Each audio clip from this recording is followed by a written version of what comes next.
Are you taking? Can I turn the chair a little bit? This way. Okay, anytime. Okay, this is an interview of Daniel Gaslowitz in Phoenix, Arizona.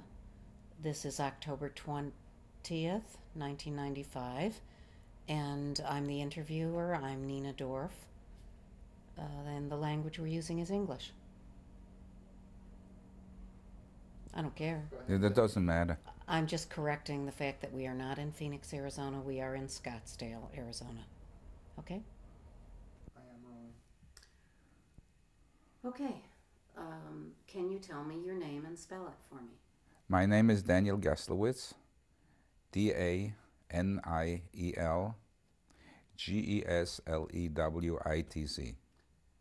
You had another name that you used until you came to America. What was it?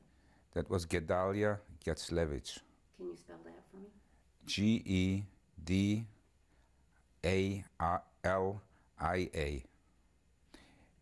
Geclewicz. Okay. And you were born where? I was born Lodz, Poland. Can you spell Lodz for me? Lodz. And when were you born? I was born in August the 14th, 1924. And how old are you? Now I'm 71. I'm going to be 72. Very good. Thanks. What we're going to do on this first tape is give you a chance to talk about your childhood. Can you tell us about your family in Lodz growing up? Yeah, I can tell you about my family. I was the youngest of 7 children. My father had his own business. He was in the cabinet making business. All my brothers worked for my father. I was going to school, attending public school. I had 7 years of public school. That's all what was compulsory. And after the 7 years, you were out, and that was the end of it. But I used to attend technical school evening, because if you learned a trade, that the law required that you work so many hours, and then afternoon you have to attend technical school. And this was till the war broke out, and there was no more education for Jewish kids anymore. How old were you when the war broke out?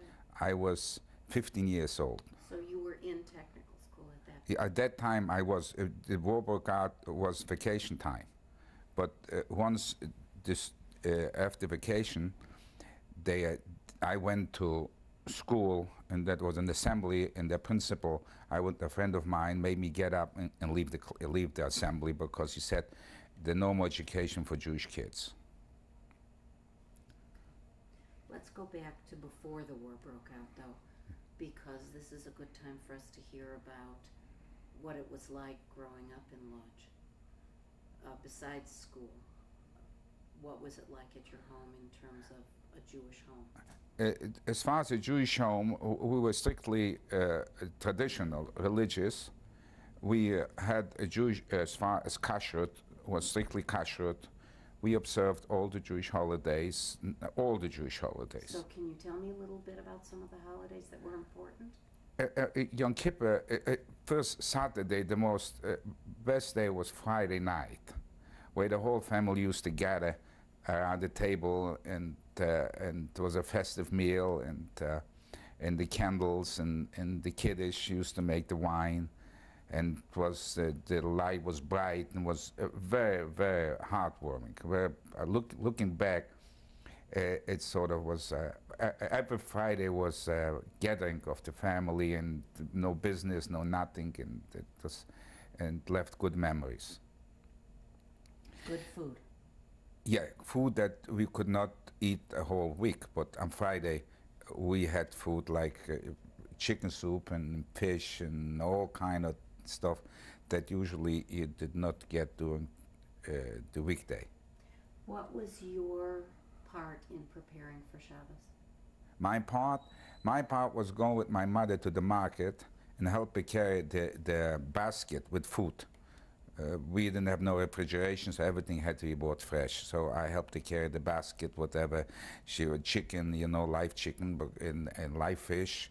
And then she had to go to the guy, to the shochet, and the chicken had to be killed, according to the was prescribed by Jewish law, and then was the fish and the prepared. She worked the whole day, just prepared the Friday and Sabbath meal because Sabbath we didn't cook on Sabbath, so she had she had some job on her hand to feed 9 people For 2 days. for 2 days. Yeah. Tell me about some other holidays that were special for you. Yom Kippur was a special, a solemn day. It was kind of hard on a kid, because we couldn't eat when I grew up. You had to fast, and you couldn't. You had a hard time, wait until you got to eat again. And then after the services, the whole family got together. We broke fast together, and that was a solemn day. Passover was a very welcome holiday because we got new clothes, we got new shoes, and we got whatever new stuff, and which we didn't get often. New suit, new shoe, new shirt, and you're dressed up. You look like a bright new nickel. So Passover was kind of a welcome holiday because the expectation to get material things like clothes and all sorts of stuff. Did you have a part in preparing the house for Passover? We prepared, pardon me?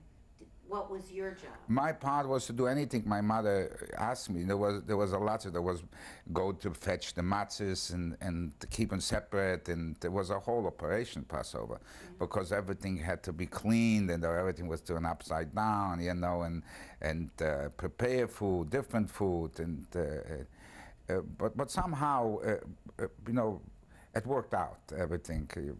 Hard work. But when Passover came, when the Seder came, everything was festive and relaxed, and so it was a memorable day for me as a youngster. So you, Anytime.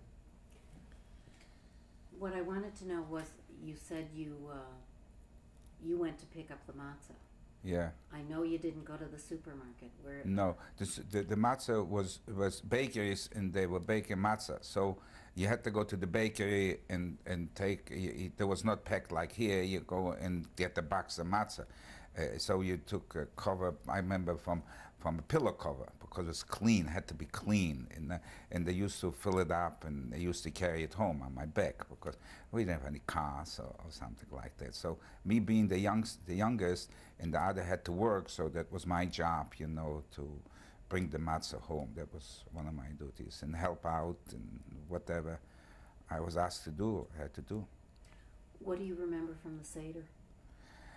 From the Seder was the whole family got together again, and was festive, and it was like renewal. Everything was in new clothes. Everybody dressed up in the best garments, and in the candlelight, the candles lit, and everybody sitting around, like I said, around the table making kiddush, and gave you a warm feeling.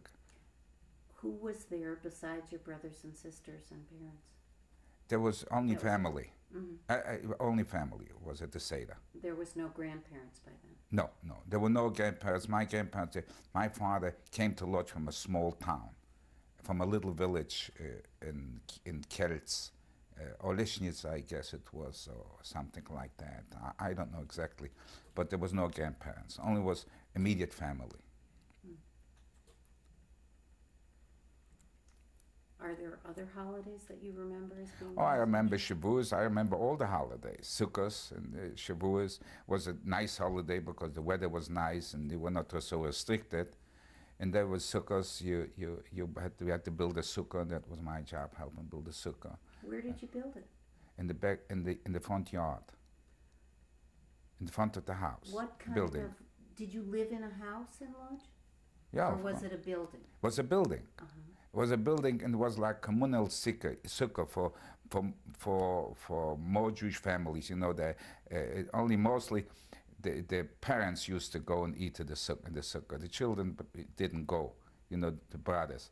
And then other families, the head of the families, used to go and use the sukkah for the same purpose. So your whole building Yeah. had one sukkah. One or two, it depends. I don't remember, but one I know for sure. I know it was a bigger one because it sort of served for the whole building for all the Jewish families. And did you go to shul with your father? Occasionally, yeah. Did he go every week? Every Saturday, never no fail. And no fail every Saturday he went to shul on Friday night. Did he wear tzitzis? No, So he was. he European. How would you describe him? He dressed like very non-traditional, I would say. He didn't have no beard. I remember he had a mustache. He has, but no beard. He couldn't distinguish him between, that he was. But we were religious and observant. As far as the Jewish, what was required about, preparing food. And in Lodz, where you lived, was that a Jewish community? Yeah, there was Lodz as a whole, or just the neighborhood. Well, tell me a little bit about Lodz. Lodz, I'll tell you a little bit about Lodz. Lodz had about 600,000 people, and it was about half was Jewish. Half of the 600,000 were Jews. And where we lived were mixed, mostly Jewish people in our building. There was some a German family. The landlord was German. He lived in the same building. And there were other Polish families, but the majority were Jewish.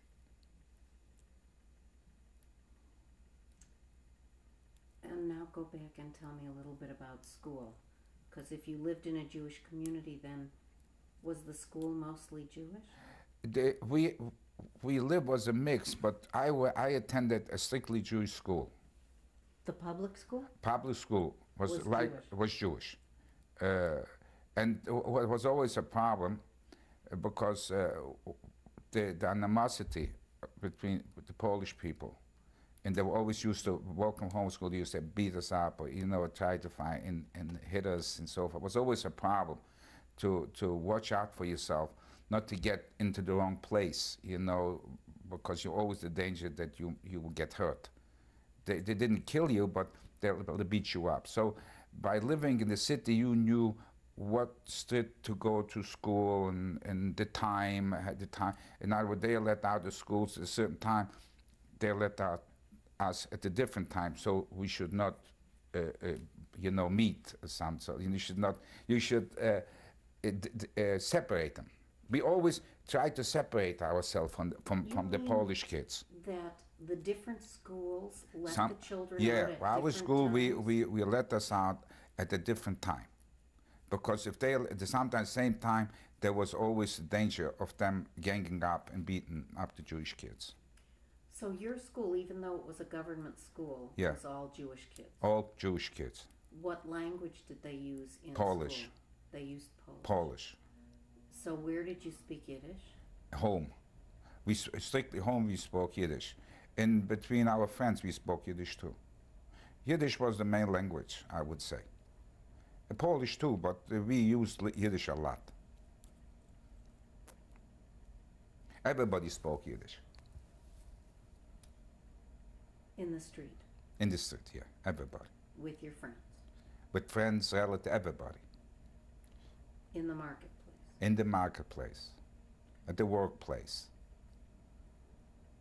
Oh, so your dad in the store? Pardon me? In the store, your dad spoke Yiddish? We didn't have a store in the shop. In the our shop, yeah, we I'm spoke sorry. Yiddish among ourselves. Yeah. Tell me about your dad's shop. There was a woodworking shop. We used to build kitchen cabinets, mostly, and and all my brothers worked for them, and then he had some other additional, people, painters and so far. Does And that mean your brothers who worked for him also went to technical school? before me, yeah, Mhm. they all went to school. I don't know exactly, but they all went to school. And then in order to become a journeyman, you had to have so many years technical school. So, but I was the youngest, but they were only they were journeymen. They were, craftsmen, which I was not. So all of your brothers, Were and cabinet how men. many of them were there? 5, to get with me 5 With you 5. So the other 4 brothers had all been trained as cabinet. craftsmen Yeah, cabinet before makers. the war. Yeah. And the girls? And the girls, one was 2 years older, so she wasn't. She was young, but Chaya, Helen, she was seamstress. She was trained to be a seamstress. Were any of them married before the war?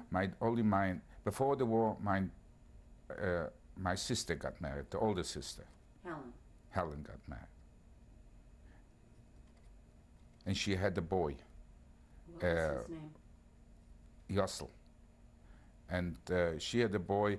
I guess the beginning of the war, or something like this. He the beginning of the war, right at the beginning or the start of the war. In this period, I don't know exactly. She had the boy. That was the only nephew I had, a grandchild. So when you went into the ghetto, she already had a child. She had a child. And she continued to live after she We- was married in Lodge? Yeah, we all lived in Lodge. Let's see, I forgot what I was going to ask you. I asked you if they were craftsmen for a reason, and now I've forgotten. They were because there were. You see, there was very hard to get high education for Jewish people in Poland. The schools, the government schools, they limited the amount of Jews. Very, very limited. It probably was impossible to get to. So when we finished public school, which was 7 years, you had to learn a trade. So you had lots of craftsmen. That was, you had to go out in the world and learn so you'd be able to sustain yourself. That's why you had lots of craftsmen and very few people. None of my friends went to high school because it was practically impossible. But you did go to Jewish school, you said. You went to Cheder. Yeah, to Cheder I went, which to learn about praying and learn the. Tell me what you learned at Cheder and what it was like. We learned how to. It was a one big room. Mhm. It was mostly one older Jewish man with the beard, traditional. He had lots of kids with lots of noise, and this, and he did the best he could to teach us the Jewish alphabet and how to, read from the Siddur, from the book, and the usual thing, praying, mostly praying, but not other. They didn't educate us in this school like mathematics or what they call or anything. It was strictly religious. Were you a good student? Fair. Never had no complaints. My parents better. Otherwise, it was different. That time you had to be very, respectful of the teacher and you had to do the best. So that's what you did, huh? Yeah, I guess I was a pretty good student, but I couldn't further my education due to the circumstances. Did you have a bar mitzvah before the war? I had bar mitzvah, but there was no big fuss about it. I went to shul and they called me to the Torah and they gave me a aliyah. And after this, they had a drink, and some herring and a piece of cake. That was the bar mitzvah. So you just had an aliyah. You didn't read from the Torah or... Maybe I read part from the Torah. Yeah, I read a part from the Torah and it was, and that was it. No big party, huh? No party whatsoever. There was different. There was that I think they had other problems. They were, and mostly they didn't have the means. I was going to ask you about that. If you thought that everybody had these kinds of simple bar mitzvahs, or was it because your family didn't have the money? Because we didn't, it was mostly religious. The bar mitzvah was where the boy came of age, was called to the Torah, and that was the bar mitzvah. This was it. There was no party giving, because that was not part of the ritual at that time.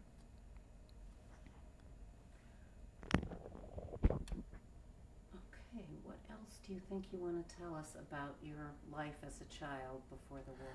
Well, it was kind of, I had a happy childhood, regardless of all the other, things that we faced being as a Jewish child.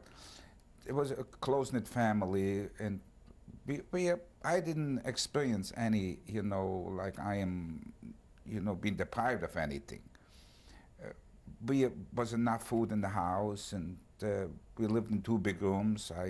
And the winter, we didn't know anything else. So I think I had a happy childhood. You didn't talk about your mom. Would you like to talk about your mom a little? Yeah. My mom was a very nice person. She worked hard. She never complained. And she had to prepare food. She had a full-time job just to feed 9 people every day. You had breakfast and lunch and supper, and then for the holidays.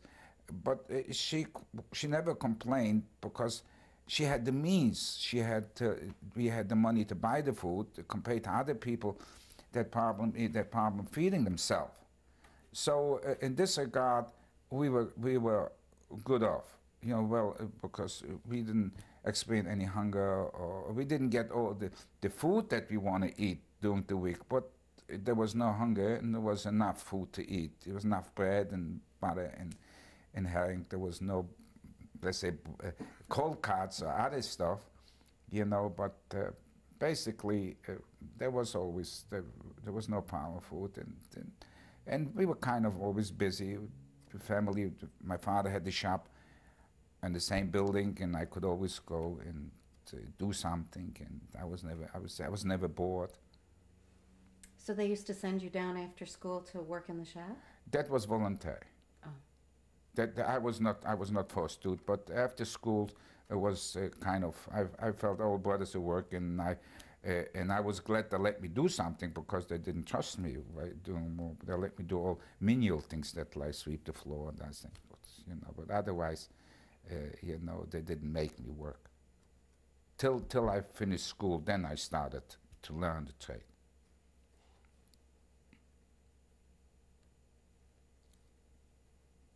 And this was a big apartment building with your dad's shop. Yeah, it was Right in the 4-story high, 4-story, and we lived on I would say on the 3rd floor, and the 1st floor my father had the shop, and the 2nd floor was a synagogue, a little synagogue, and the top floor there were, I guess, 2 families lived. They were poor people mostly. They worked in the same room, and they lived in the same room, and everything was done in one room.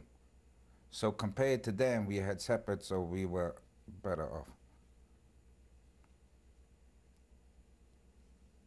All right, is there anything else you want to say about the times before the war? The time about before the war, if I look back, mainly I think about the family and the neighbors and the Jewish life. And I think a lot about it. And it's kind of, I live it. And I remember neighbors in all those years, and I remember naming everything is gone, a world disappeared. But when I went back to Poland to, take my daughter and show her where we lived, it was a very sad experience, to look at the building, and from all the people that lived there in that building.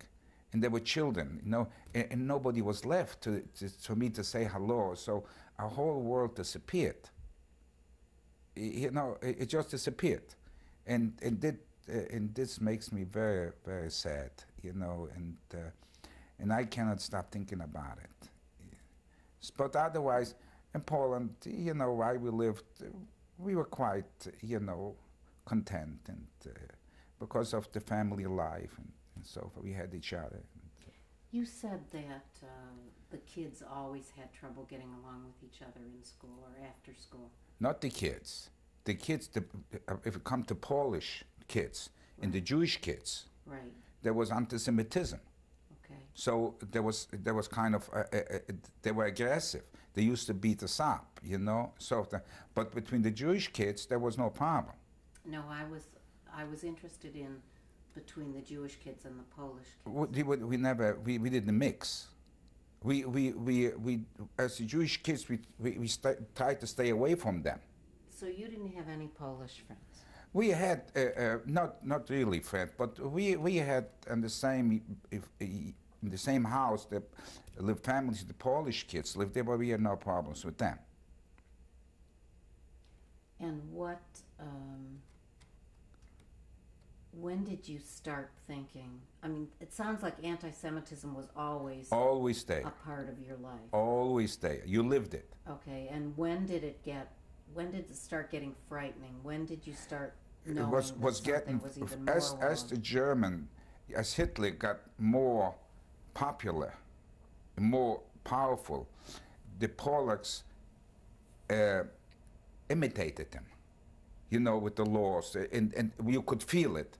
And the press was there. The press was more fashioned after the Stürmer, after German hate paper, and in the stores they put up Polish stores, Christian enterprise. You know what I mean? So the Polacks shouldn't walk in the Jewish store. You could feel it everywhere. You know, that the hate, you know, against the Jewish people that we weren't liked, be put in mildly. How did you know what was going on in Germany? Oh, we had papers and the books and. And you read? I the read, yeah, sure. newspaper We as knew a what was teenager? going on in Germany. We knew about the concentration camps and so on, all the Stürmer and the hate and the propaganda. And so, when do you think you really knew that things were getting dangerous? They were always dangerous, but only getting worse. In 1936, they had the pogrom in Lodz, not a big one, but they used to, you know, go into Jewish homes and destroy everything. And you could feel it that the press, you know, the government turned more anti-Semitic. You know, you could feel it.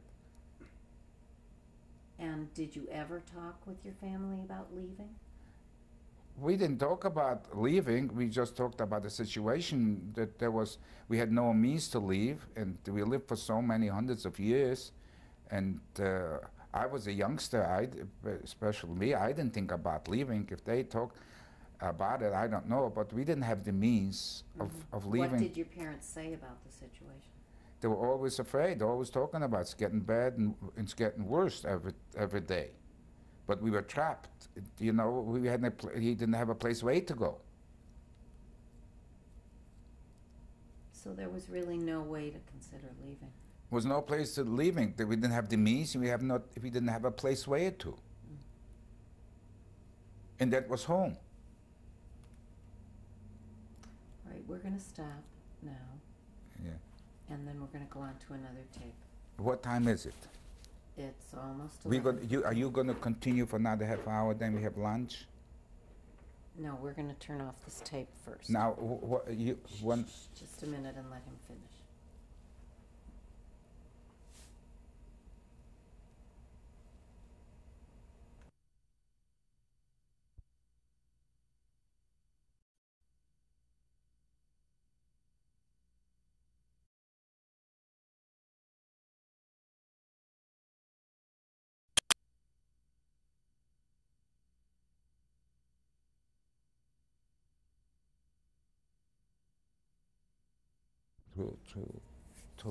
you know, remember. But I'm trying, you know. Yeah, you're doing a good job. I think what we'll do is we'll keep working Yeah, we'll on do this. it. Okay. By the time we finish, your Yeah. wife will be back from Okay, the beauty shop. We'll take a Yeah. break. Okay. Okay? We can do it, and we can have lunch. Then we shall come back. You continue with my wife. You do whatever you have to do. Okay, and me and my wife will cooperate. We'll, you know. Okay, good. Anytime. Okay, go ahead. Go ahead. Go ahead. This is tape number 2 for Daniel Gaslovitz. And we were starting to talk about things getting dangerous in Poland. When do you remember? Do you remember when the war started? Yeah. Tell us about that. I remember when the war was about to start. Okay. We heard about Germany with Czechoslovakia. We heard about England negotiating with Germany and giving up half of Czechoslovakia, and we knew things are getting bad. And then Hitler marched into Czechoslovakia, and we knew about Austria. The Hitler marched into Austria, and the Austrians welcomed them with open arms. And we knew that next going to be Poland. And we knew that it's going to start over the corridor or someplace.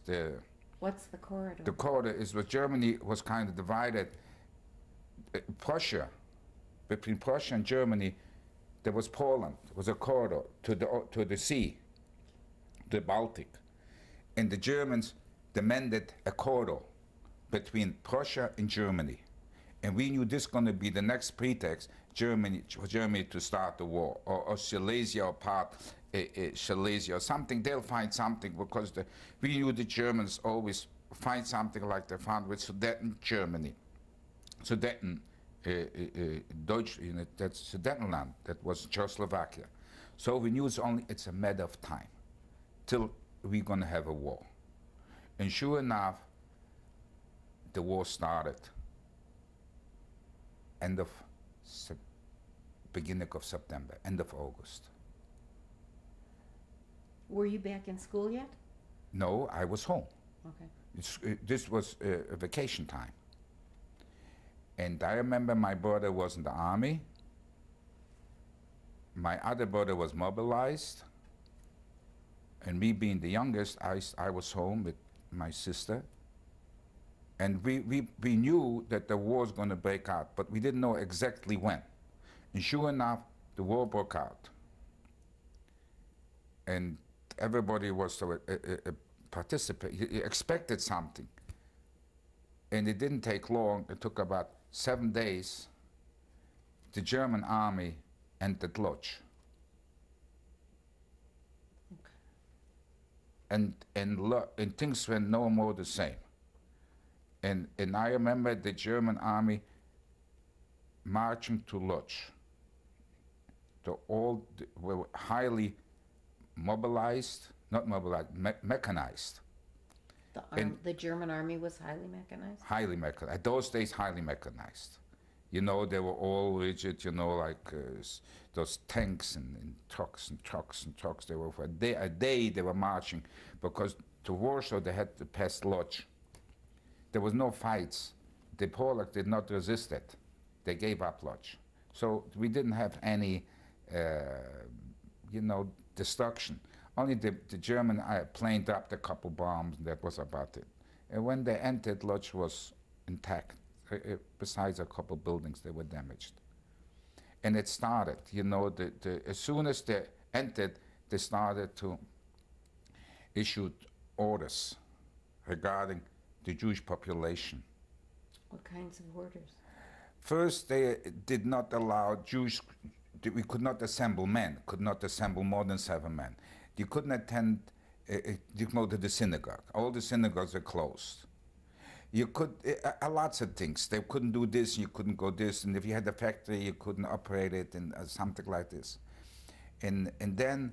Did they close your dad's shop? We didn't close, we didn't have any work, because we didn't have anybody to sell it to. But in the beginning, it was like suspended. And then when they conquered Poland, they really started to issue orders against the Jews. And then they started to take away businesses. In other words, if a Jewish person had a business, a warehouse, they'll come, seal it, and take it over. And they made the Jewish person responsible that everything is there. you know, and then the trucks will come and just empty the building without leaving a little piece of paper that took it away. And then after it started, they suspected the Jews, they were hiding stuff. So they had the Gestapo used to take in some of the Jews and used to beat them up mercilessly, that they should tell them where they hid some merchandise. And I know we had one friend, and he had a leather business, and they took him into Gestapo, and they really worked him over, and he died a short time after. So in other words, it was terror all around. You were not certain of anything. You couldn't walk out in the street. We tried not to walk in the street if it wasn't necessary, because they would stop you and take you to work just to intimidate you. And how could they have, they could not distinguish between a Jewish person and a Polish person. As long as you didn't have a beard, you didn't dress with those black, didn't dress like a Orthodox Jew. So they would take a volunteer, a Polish kid, and they will point out. They would know who's Jewish or who's not. They'll point out, this is a Jude, das ist ein Jude, and they will take him to work. And they'll take him to work to intimidate him. They came back and beat them up and all kind of stuff. So you didn't try to walk in the street, it wasn't necessary. So it was always that danger, that frustration. You never knew what's going to happen next day, next minute. So we lived under that terror. We had no choice. And then in November, I was waking up and it was a fire. We saw a fire in the distance. Then they burned down all the synagogues. What year was this? In 1939, in November. We had a big synagogue, beautiful synagogues, and a few more in the city. They burned down all the synagogues. And then they detonated it because the walls remained. So the army came in, and the demolition squad, they detonated it like this, and the rubble was laying there. They always have something up their sleeve to intimidate us, and it was no let up. In December, I would say, they issued an order that Lodz had to be made Judenrein, free of Jews. And This that all was Jews, December 1939. yeah, in January, the end of December, January, something like that. I don't remember exactly. That the Lodz should be Judenrein, free of Jews, and all Jews had to leave Lodz. They didn't tell you where to go. And how about, at that time, we were about close to 200,000 Jews in Lodz. To move 200,000 Jews without transportation or so far. So some Jews start to leave. They provided a train. They'll take to a certain destination. From there, you're on your own. And Jews used to rent from farmers, they used farmers, and they used to pay them to take them out of Lodz. In the middle of the winter, and the winters in Poland are real cold. And in process, lots of people froze to death, children, mainly children. And the Germans had second thought about it, and they stopped it. But they said that all the Jews will have to move in, and they will create the ghetto, and all the Jews will have to move into the ghetto, live in the ghetto. And in process of moving all the Jews from uptown, like I would say, and they always did it during the night. They would surround a few blocks, and everybody had to leave the building, and you could only carry one valise. In process, one night 400 were shot because they were too slow. They did, for any reason. And the Jews started to move into the ghetto. They couldn't take any furniture with them, only what they could carry. And you could see all the people carrying the back with a mattress or whatever it is. And they moved into the ghetto. The ghetto was surrounded with barbed wire. And you couldn't get in and out of the ghetto. They put a sentry every 100 yards in April the 1st, if I'm not mistaken. They closed the ghetto. I mean, nobody could get in and nobody could get out. So before April 1st, they kept moving more and more Jews They in. kept on moving in more and more from all the Jews from the other part of Lodz, of the city of Lodz. And where was the ghetto in relation to where you lived? The ghetto we lived, this was the ghetto. So the people living in the other part of Lodz, which is a big city, moved in our part. But that was the most, the poorest section of the city. There was no sewer, no running water. That was the poorest section. And they squeezed in into the ghetto. When the ghetto closed, if I'm not mistaken, 186,000 Jews in that small quarters. And in April, they closed the ghetto. I mean, I closed. Anybody who was in the ghetto couldn't get out of the ghetto. They was outside, couldn't get in unless, you know, he had to be transferred. No more Jews left in the area where they built the ghetto, yeah, were there non-Jews living? yeah, yeah. And so were they They taken were moved out. They were ordered to move out. They could take the furniture. And our landlord was a German. And before the war, before the war, his son disappeared, Otto. His name was Otto. But when the German entered, he came back dressed in a black uniform. In other words, they prepared themselves. Even the Germans that lived in Poland, they prepared themselves, you know, for eventuality that Hitler will take over and they across the border in Germany. So he came back. And immediately swastikas appeared in the window. That nice neighbor that we have no quarrels with him, never, and we lived nice with him. When the Germans moved in, entered Lodz, you could see in the windows they put swastikas. So many Volksdeutsche, you never knew that there's so many Volksdeutsche. You know what the Volksdeutsche is. Why A don't you Volksdeutsche explain it is for the tape? a Volksdeutsche is a Polish citizen of German descent.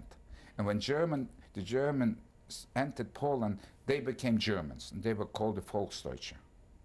And they were, you know, there was no difference as far as their behavior. They were even worse than the Germans in certain instances. So all the non-Jews had to move out of this area, and was strictly a Jewish sort of place, a place for Jews to live. No other people lived in the ghetto. Okay. And so this area Yeah, had to support 186,000 Yeah. people. yeah. And what do you remember especially about the All ghetto? of a sudden, food became a problem. Who's that? It was a problem, Okay. food. Because you couldn't get it. There was no food available. But some food was provided to the... You want me to see? No. So some food was provided by the German authority. And by the way, we had to pay for everything. We had to pay for the food. They didn't give us food. Even we were incarcerated. We had to pay for the food. How'd you do that? With goods or You had to trade something. for the food? I don't know exactly how, but we had to buy it. And then, in order to sustain ourselves in the ghetto, we had to work. So we established, I say we, I'm talking the authority, established factories. See, the Germans selected certain Jews and they said, you're going to be the leader of the ghetto, which Rumkowski happened to be, his name was Rumkowski. And he and other people organized that and they established factories. We had cabinet making factories, shoe making factories. We had tailor shops, everything. You know. And what kind of factory did you work in? And we used to call it Holzgalanterie. We used to build You better spell that one. Holzgalanterie. It's very hard to spell it. It's a let's put it. It was a woodworking shop, a woodworking factory. Mm-hmm. We used to build cribs mainly for cribs for Germany. We used to cut out. You mean baby cribs? Baby cribs. Mm-hmm. To be taken out, to be taken to out Germany. Of the ghetto. Oh, sure, for Germany. There was. You see, there was a Jewish administration, and there was a German administration.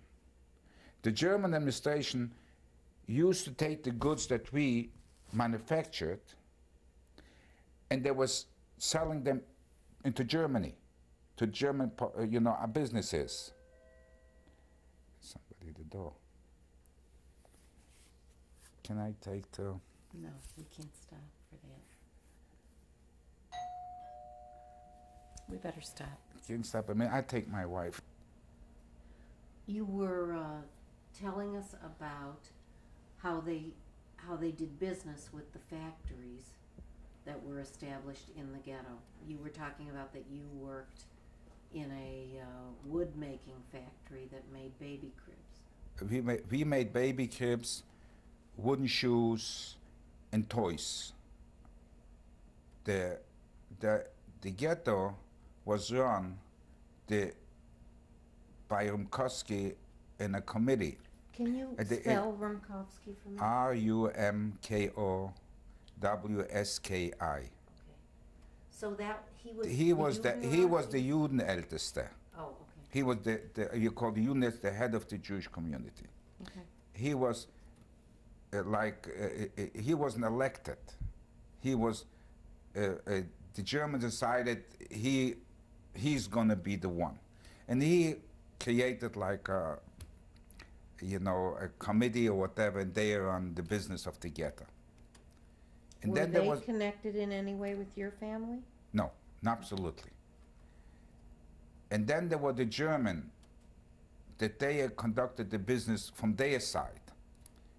They were taking this stuff that we manufactured, they were selling it to the businesses in Germany. And they made a hefty profit. Was a money-making business. They sell, we are manufacturing uniforms, they sell to the army, all kind of stuff. And the German administration were making a good buck on it. And they were the providers of food. They were the one who decided how much food to provide, what kind of food, because if they spend less money for the food, they were making more money. The bigger profit was for them. So the German committee or the Judenrat? The Judenrat only, but what food came in, the Judenrat would try to divide the food as equally as possible.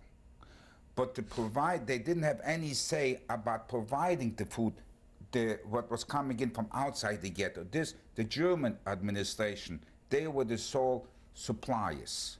They decided what to supply and how much and so forth and so on.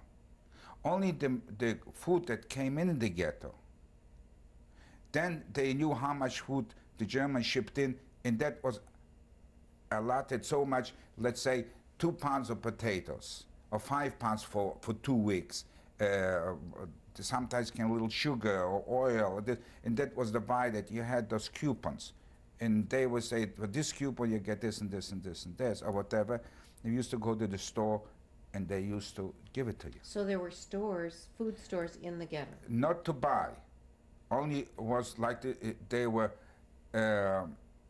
given to you what they decided that everybody else should get. And now they decide 5 pound potatoes, you got 5 pound potatoes, or so it was more beans. like a food warehouse? A food warehouse, a distribution. Okay. It was not the store and you can go. And you had coupons. We that were said getting what you coupons. could get. Coupon number 2 was you get 2 potatoes, 2 pounds of potatoes, half a pound of bread, and so on. This had to last you for 2 weeks or a week, something like that. and the administration tried to divide the food among the Jewish people living in the ghetto. And did you get more food because there were more children? No, no, you didn't get any more food. Everybody got his card. In other words, they didn't give food for a family, they gave food per person. And everybody had to manage his own food. So the children also? Well, you were pretty grown up children. Yeah, I was pretty growing up. So you had your own card? Yeah, Okay. I had my own card, my own identification card. And I was getting so much, but before the war, we used to eat collectively. And after, during the war, we couldn't eat collectively anymore. You couldn't put the bread on the table, so everybody had to manage his piece of bread should last him for a week till you get the next piece of bread. So it was kind of, the family, and the family was no more like sitting at the table and eating what mother would put on the table. It was everybody was getting his food, had to manage by himself. So did you continue to eat together in the ghetto? Certain things we used to eat together, but some things we ate separately, like bread. We had to manage my own, how I ate my bread. You had to be very careful, because if you got bread that should last you 10 days, you couldn't eat in one day, because what you're going to eat in 9 days. So you had to be very, very careful with your self-control to eat the bread and divide it for 9 or 10 days. And yet eating this was a whole ceremony. You didn't eat it fast. You developed, because we got in slowly, into that habit, the behavior, and you ate the bread very slowly, because you want to enjoy it for a longer period of time. And or you got potatoes or whatever. Anything was edible, we would eat, but not much was there. Not much edible was there. Was there much stealing of food going on that No, you knew of? no. I mean, but from one person to the other, no, no. We had very little crime in the ghetto. Like stealing from one person from the other. Everybody, took care on his own. Maybe in some cases things were going on, but I'm not the way. There was no crime or murder for a piece of bread. There was none. Never heard about it. Like one person killing the other person, take away the piece of bread, that unheard of. How old were you when you went into the ghetto? 15. Yeah. I was actually 15 and a half. I wasn't 16 yet. And you were in the ghetto for how long? 4 years. Your whole family? Yeah, the whole family. At that point, the whole family was still together? At the point, but then you start, my brother died in the ghetto. Which brother died? Hirsch. And what did he die of in the I ghetto? don't know. He got sick. It took 2 days. The doctor came and couldn't do anything for him, and then he just died. He sort of, I don't know till this day what he died of. Because no medication. So a doctor came, so what could he do for him? He didn't have any medication to give him. How old was he when he died? He was in the 20s. And then, my father died in 1942. In the ghetto? In the ghetto. He died of hunger. There was lots of people dying in the ghetto. Lots of people died from hunger. There was a terrible hunger in the ghetto. And let's backtrack it. There was other things that there was hunger, there was cold, there were deportations. From the ghetto? Oh, sure, all the time. All the time deportations. As soon as they closed the ghetto, they started to deport Jews. And then they used to, they started to deport always on the excuse for work. They needed people who work there, the conditions going to be better, and so far and so on. And the people, they were hungry, and they figured, what can be worse? They promised to give you food, better food, so you'll work. But actually, those people never were heard of anymore. And so there was always something going on in the ghetto. In they had, in 1941, they said all the people that they could not find work. They're going to be resettled. So all the families that they couldn't find work, they have to come to a certain place at a certain time. And they were deported. Was that your family? No, Okay. other families. We worked. We were craftsmen. You know, we were craftsmen, and we worked in the woodworking factories. But there were lots of people that couldn't find work, and they supposed to be resettled. And the Germans told him to take tools with them, whatever, to have stoves, because they don't have it. And they were all exterminated. They were taken to Helmno. I found out later, after the war. Not far from Lodz was an extermination camp, Helmno. Can you spell that for me? Chelmno. That was a strictly extermination camp. And they used to gas them in trucks. They tried it in different ways, to get. And they took those people to Helmno, and the clothes used to come back to the ghetto to be sorted. And then they brought in the German Jews. They brought German Jews into the Lodz. ghetto. They brought Jews from Czechoslovakia. Because, you see, the population got less, due to hunger and starvation, deportation. So they made Lodz was like a holding pen. Now, if they needed Jews to a certain amount to be exterminated, they didn't have to go to look for them. They would come to the ghetto and would say to the administration, we need 10,000 Jews, or something like this. And you provide for resettlement.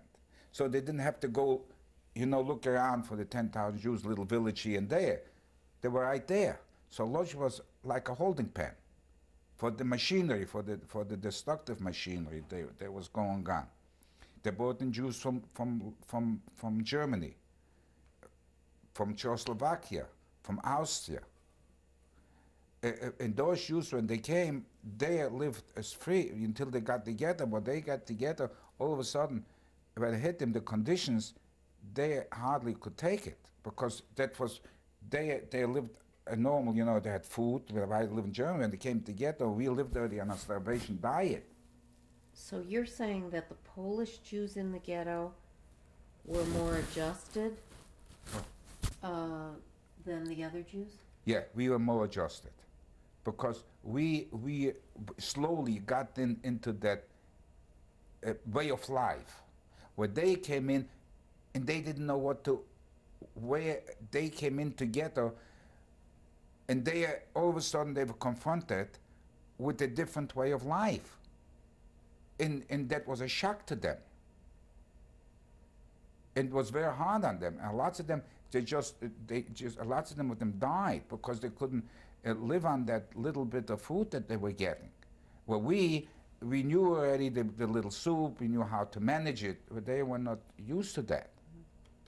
And then they were held there, and as a group, they were taken out and taken away and not to be seen again. But the clothes came back. Lots of them clothes came back. So that's how you knew that people were being murdered? We sort of we suspected that something is going on. You see, we didn't have the luxury to confront the truth because we were in it. Right. Because it would have become so helpless. This way you kidded yourself. Part of survival was to kid yourself. All right, we're going to stop right now. We're at the end of the second tape. Yeah. And then we'll... I said, how is it going? Wait. Oh. Wait till Dave turns it off, okay?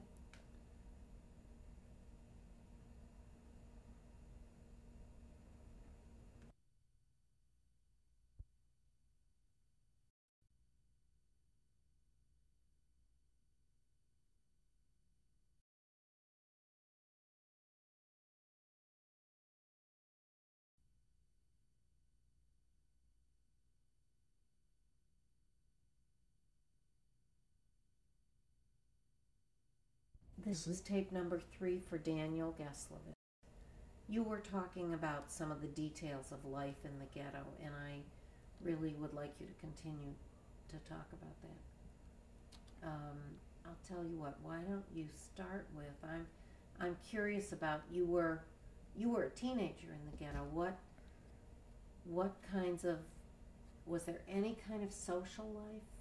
Did you have friends? What kinds of, what the- did you? The friends were in the factory that we worked. Oh. That was the social life. There was no social life, absolutely. You didn't think about the social. What you think is only about food. When you're hungry, and as hungry as we were, you only think about is food. You wait for food. You wait for the little bit of soup they're gonna give you, a little bit of water, with that the piece of the piece of kohlrabi, a piece of potato will be on top, or you give a tikka soup. You only wait. You wait for the food. You got the stomach cramps, and you wait till you get a little bit warm. As long as it's warm or liquid, you can fill So your you stomach. never thought about girls. You never No. looked at girls. No, I tell you, we human beings, and we have certain, feelings. We work together with girls, but we never got involved with. I never got involved with girls. Even we worked with girls at the beginning. We worked with girls, and I liked the girl, I had, but I never had anything, to like personal, absolutely, and. But I liked her as a person because you worked in the same factory. And I remember, if I could, I would help her. The only way I could help her is by giving her wood. Wood was a commodity in the Lodz ghetto. And because I worked in wood, I had the privilege, or whatever it is, from the cut-offs, little pieces, I could take home. Or if she wants to take it home, somebody had to give it to her. So me working by the machines and having those, how you call the waste. The shreds. And No, it's right, cut-offs, I would save and give it to her, and that meant a lot. I couldn't do anything else. So instead of flowers and candy. Forget about flour candies, forget a piece of bread. But you helped her with the wood. But it was nothing personal, but and then when the ghetto was liquidated. Which was when? In 1944. And my brother came, and we were all hiding. We hid. Because you knew they were coming? Oh, I'll get to that. Okay. But when we were hiding in 1944, when they were liquidating the ghetto, my brother Leon came in, he said, I saw, her name was Jirka, and he said, I saw her walk by, and I went out, and she wasn't there anymore, and I haven't seen her anymore. So that was there were people that you knew, and all of a sudden disappeared, and you didn't see him anymore. And that was this, but that was the norm. But was no time to get involved in the ghetto with like girls, boys, romances, and all those things. That there were bigger problems than that. Okay, you started to tell me in between tapes about some other things that went on in the ghetto. Yeah, they went out deportation. Okay, go ahead and talk. There was one big deportation in 1942. We couldn't get out. They called it sperr, like curfew. And they went house to house, or whatever, they took out people out of the ghetto. And they had always had a quota. When the quota was fulfilled, then they stopped, and things went back to normal.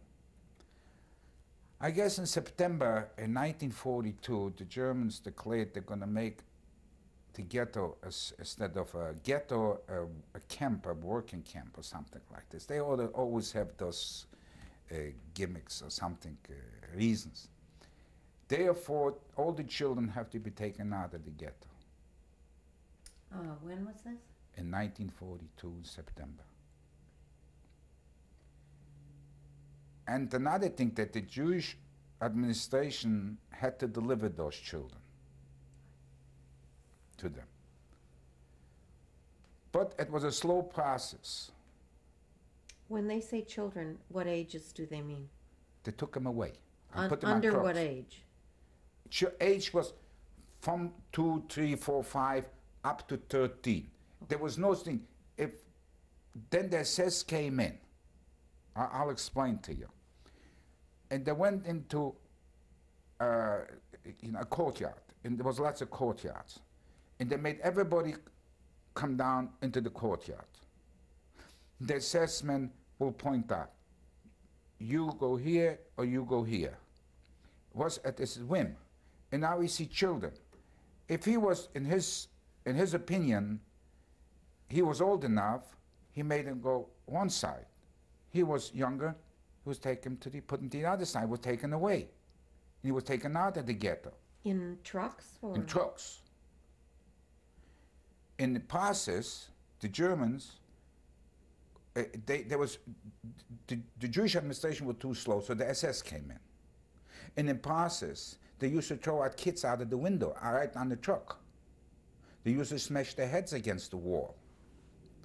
And they took out, and then the older people, they took away the older people. And I remember they came, we tried to hide, to bypass. We knew where they're going, and we used to get around them. But once they came in, they spotted the woman. In the SS called her, but she went to our courtyard. That made them, we all had to go down. And I remember we saved our mother because he made our mother to go to this side, and we pulled it to our side and pushed it behind the young people. So she stayed with us. When she was not taken away, but my father was taken away. In 42. Yeah, but we managed, him being a craftsman, we took him out.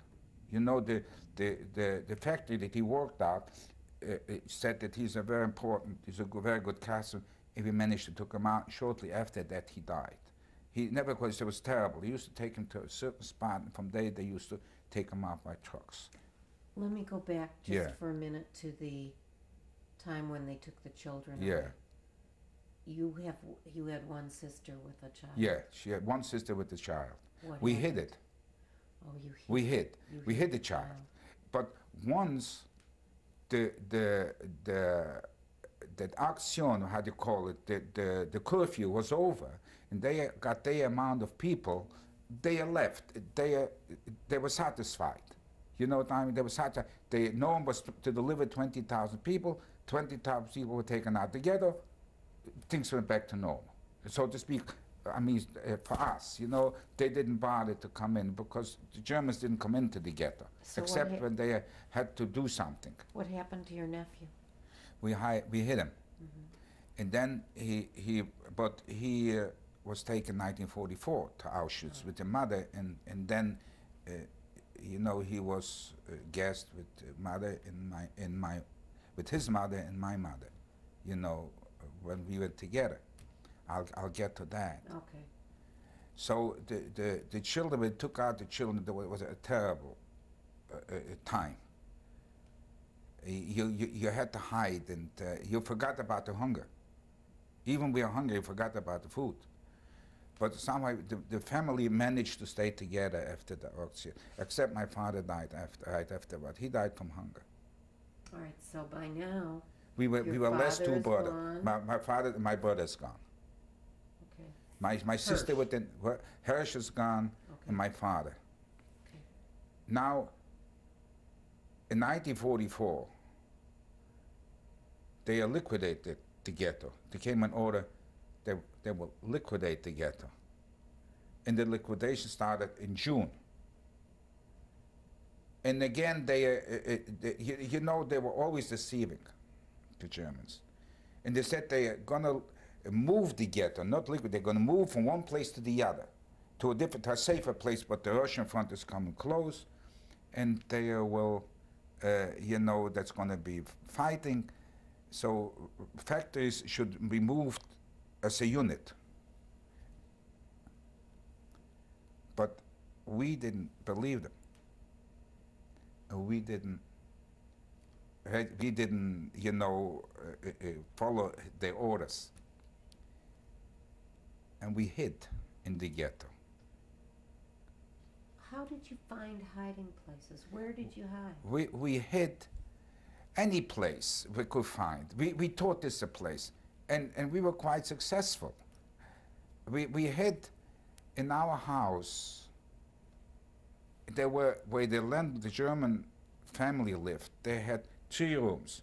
One room, from this room you went in the second room, and from this room was a small room, the third room. So you had to walk in from one room to the other. So the last room, we blocked it off with a cabinet. I put the cabinet and books inside the door. We camouflaged the door. And we used to crawl into the bottom, and then put the books back on. And in some instances, you could hear the German the assessment walking up the steps and walking into the room. You could hear it. It was so quiet, but they didn't detect us. And by the end of, there were hardly any Jews left in the ghetto. And there was one guy, a family, a father and son, and his mother. We worked together, and they were hiding with us. And the father said he wanted to go out and have a look for some reason. He went out and he was spotted by an assessment. So he said, he has a family, he has to come with him. So he said his family wants to take, families to go together. So that's how they discovered us. And they took us, they came to school, they took us away. So that was your whole family? That was my brother with his wife, another guy, he got married. That was the guy who, That the was brother Mayer. no. No? Which brother? That was Leon, who survived. Okay. He got married in the ghetto. And now his wife, Schmiel, that was my sister Laya, right, and my sister Chaya with the boy and her husband. We are about 13 people. And your mom? And my mom, and we're taken away to the railroad siding. And they were put in cattle cars. And that was my first railroad journey in my life.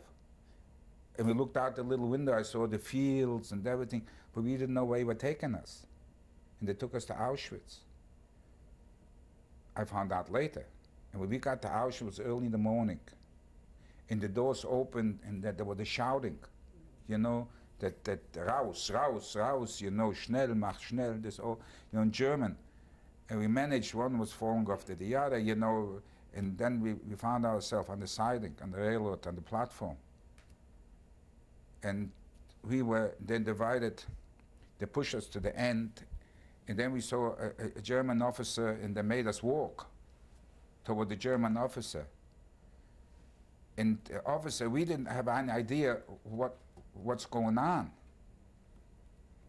And as he walked, he was, with his finger, he was gesturing, he was showing, you go here, you go here, you go here. And he separated us from my mother and my sister, and me and my brother, my 2 brothers, went to the other side. Meyer wasn't there because we were not together in the ghetto. Oh, you weren't. We're with not Meyer hiding. in the Meyer ghetto. was not hiding with us. Okay. So all the 3 brothers, he went to one side. My sister went to the other side with her sister-in-law. But my mother, with one sister, with the baby, went to the other side. And didn't let them march us away. They separated us.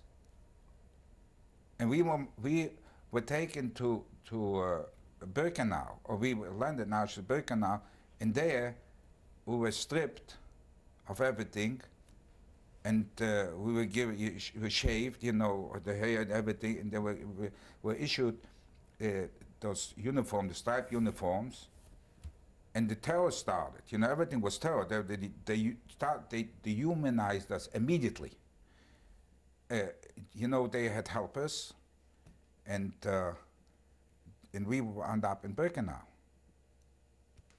And Birkenau was an awful place. Awful. Awful is not the word. There was the terror was everywhere. Let me ask you, Yeah. did you ever see your mother or As soon sisters as we again? separated, I never see my mother and my sister and my nephew again.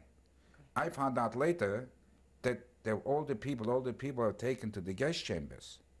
Because in Birkenau, if you looked, you could see the crematoriums and you could see the gas chambers. I didn't know, they told me, the other inmates. I asked inmates because, you know, I said, how do you get out of here? He said, the only place how you can get out of here from this place is to the chimney. That was that was, you know, that's how it was. You know, the only way you can get out of Birkenau is to the chimney. And that would be gassed and cremated. So I got the picture, but you know, I was in Birkenau. I hardly looked at those places. I looked at the building, but I tried to not to look at those buildings. So now it's you It's my brother and Shmuel and Leon. and Leon. And I met my brother Maya in Birkenau. Okay. He was there taken before. So the four boys. The four boys were still together. My other sister, with her sister-in-law, was in another place. I found out later after the war. And my mother with her daughter, with Chaya and her baby and her boy, were taken to the Gesh. I never seen them again. Okay. So now it's the four boys. Four boys. My sister and her sister-in-law were in Auschwitz, in Birkenau, but a women's camp. But when they liquidated the camp, they marched them all out. And those people who couldn't keep up with the march, they didn't have shoes, they were shot. And that's how I lost my sister and my sister-in-law. Because I knew a witness, somebody else who told me, she was marched out to Auschwitz too, and she told me that what happened. So we were four brothers left. And this was In 1944. 1944, in August, end of August. Okay. And that being in Birkenau, and living under those conditions, we found out that the Germans are registering for work in Germany, for craftsmen, metal workers. So I became a metal worker. We all four registered. Did you all register as metal workers? We all registered metal workers. We were not metal workers. What the heck, you know? There was no such a thing like, you know, you took chances. What the hell? You know, to get out, you say anything. You would say people lie. We just want to save ourselves. So I went there, and he asked, what are you? I told him I'm a Klempner. Klempner is a sheet metal worker. So he registered all four of us. And they took us up, and 9 days later, they asked us to report a certain place, and they took us out of the Birkenau. And where did you go to? We went to Braunschweig. Better spell for me. Braunschweig. Yeah. Braunschweig.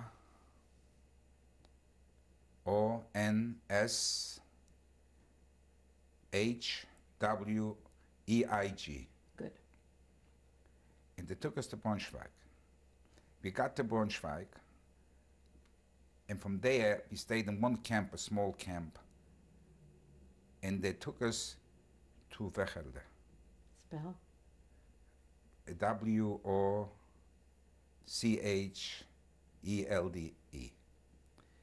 And Wechelde was a factory, a metalworking.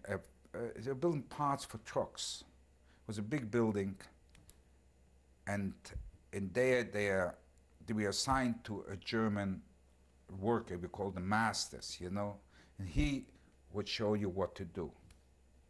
So me and my brother were assigned to a German, and we had a big drill press, and we supposed to work. He showed us. Well, we learned fast. It was an automatic machine, and we learned fast. And in process, I almost lost 3 fingers. And we stayed in this place. We were not, in the beginning, we were physically abused by the capo, by the Lagerälteste. There was a German criminals.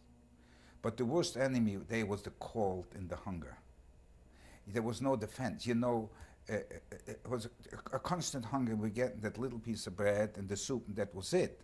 and people were dying constantly. It was terrible cold.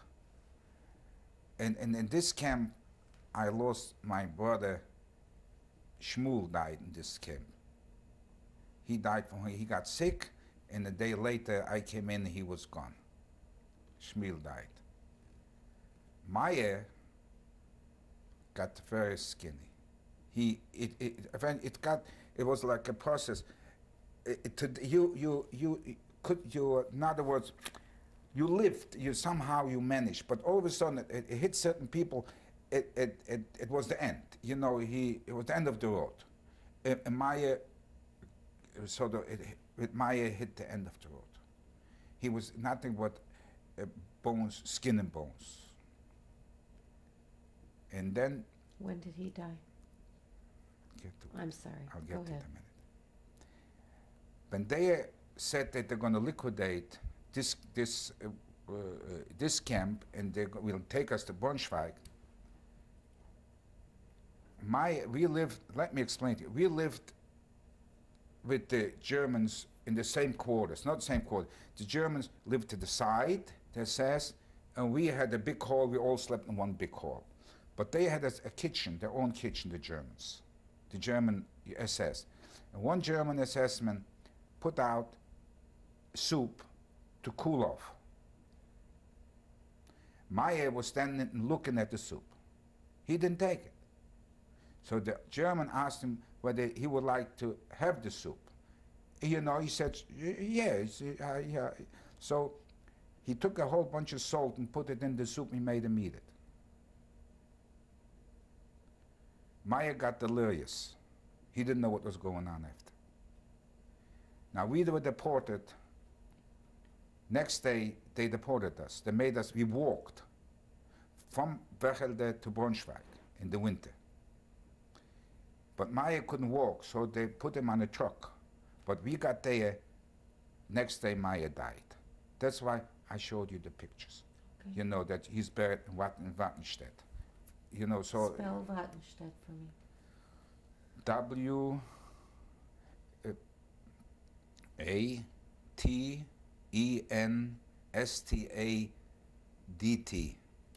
I hope it's right. So Meyer, we got to Wattenstedt. From there, Meyer died in Wattenstedt. And there were two left. You and? Lou and Leon. Okay. We in Wattenstedt, we were taken from Wattenstedt, we were taken by train. We were supposed to go, I don't know where. They just put us on trains. And we were on a train for 3-4 days. And this was a cattle train again? All cattle trains. Okay. Very limited, very little food, no food.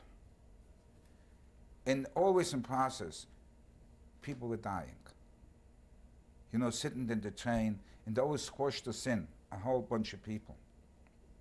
And you had to watch out. We always kept as a group, the Jews from our town, because we tried to stay together.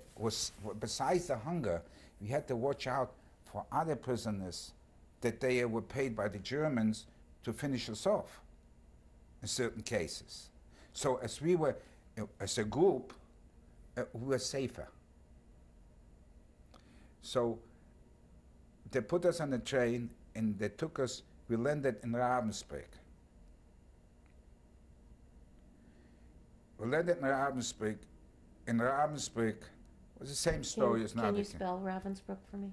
Ravensbrück, Ravenbruck,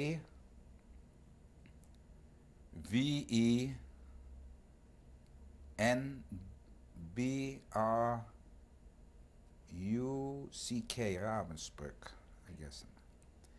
We landed in Ravensbrück.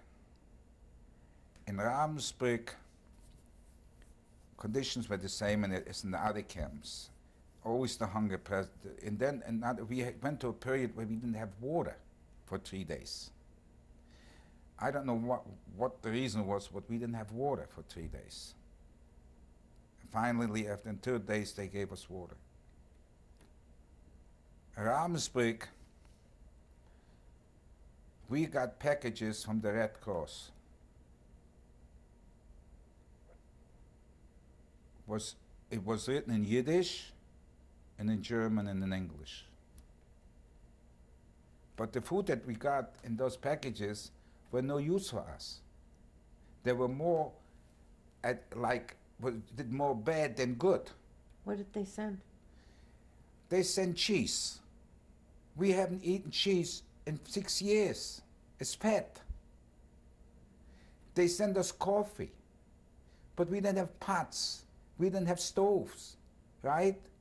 They send us certain stuff we had to prepare. We didn't have, so you ate it, and instead of benefiting from that, it was a deterrent. Lots of people died from it. My brother ate some dried, I don't know what, but the food that was there, you had to soak in water. But he ate a lot, and it swelled up in his stomach. And he got very sick. He almost died. So the help that we got didn't help us much. And you had to watch it. You had to take care of it. So anyway, the gesture was good, but it wasn't helpful.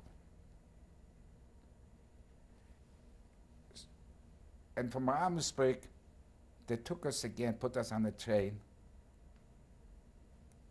and they took us to Wechelde. Spell for me. Webberlin. Okay. Webberlin, I mixed up. Webberlin. That's all right. W-O-B-E-L-E-N.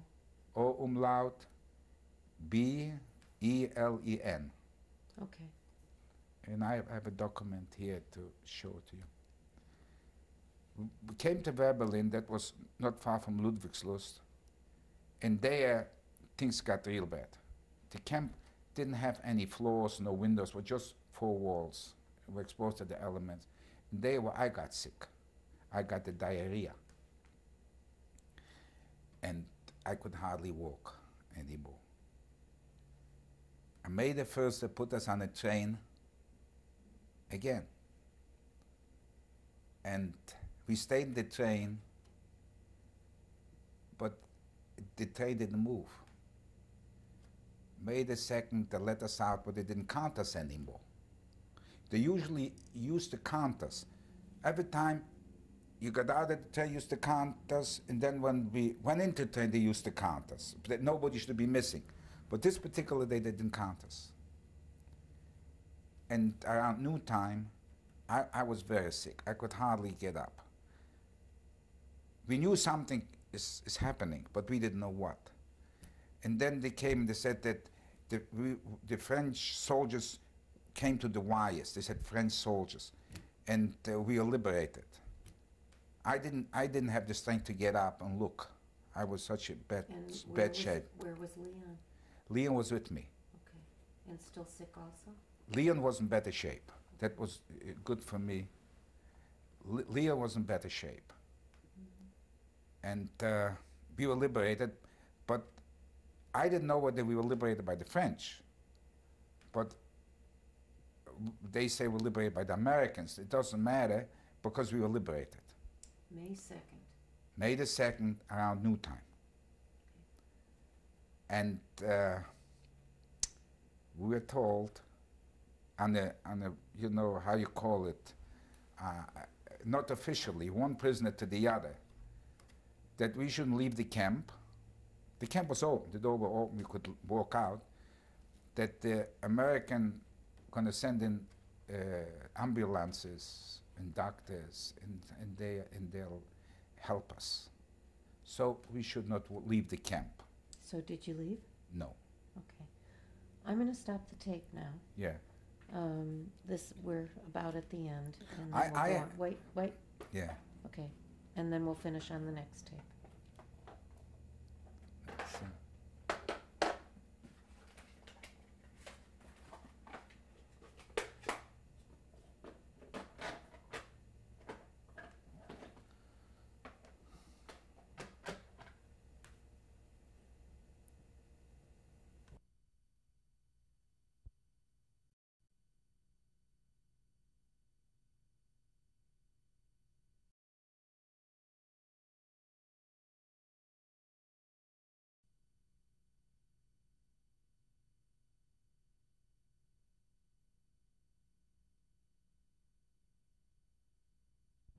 This is tape number 4 for Daniel Gaslovitz. And you were just liberated, and you wanted to talk a little bit about the American troops. We were liberated May the 2nd, like I said before, and we're told not to leave on the grapevine, not to leave the camp. Will get help will be provided by the American Army.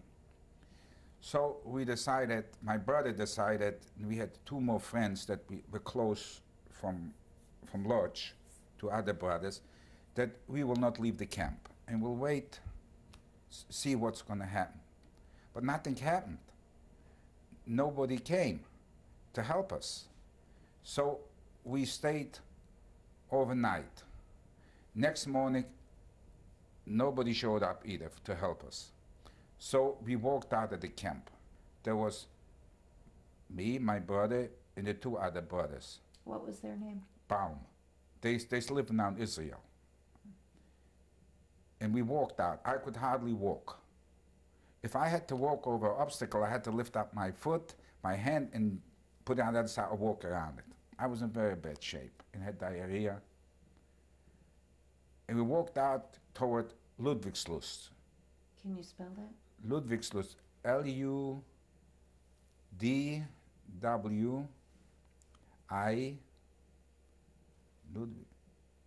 I-L-U-G-S-T, something like that. Ludwigslust. Okay. Anyway, we walked towards Ludwigslust. We came to Ludwigslust to search for food because we didn't have any food. I couldn't walk, so they left me in the front of a house in started to rain, and they went out to search for food. They came back and they brought something, I don't know, cookie or something it is. But we had a place, we needed a place where to stay. So we walked into a German house. It was a one-family house. And at that time, Germans had another little house where for laundry, a laundry room sometimes. But so we walked in this laundry room and we settled that laundry room.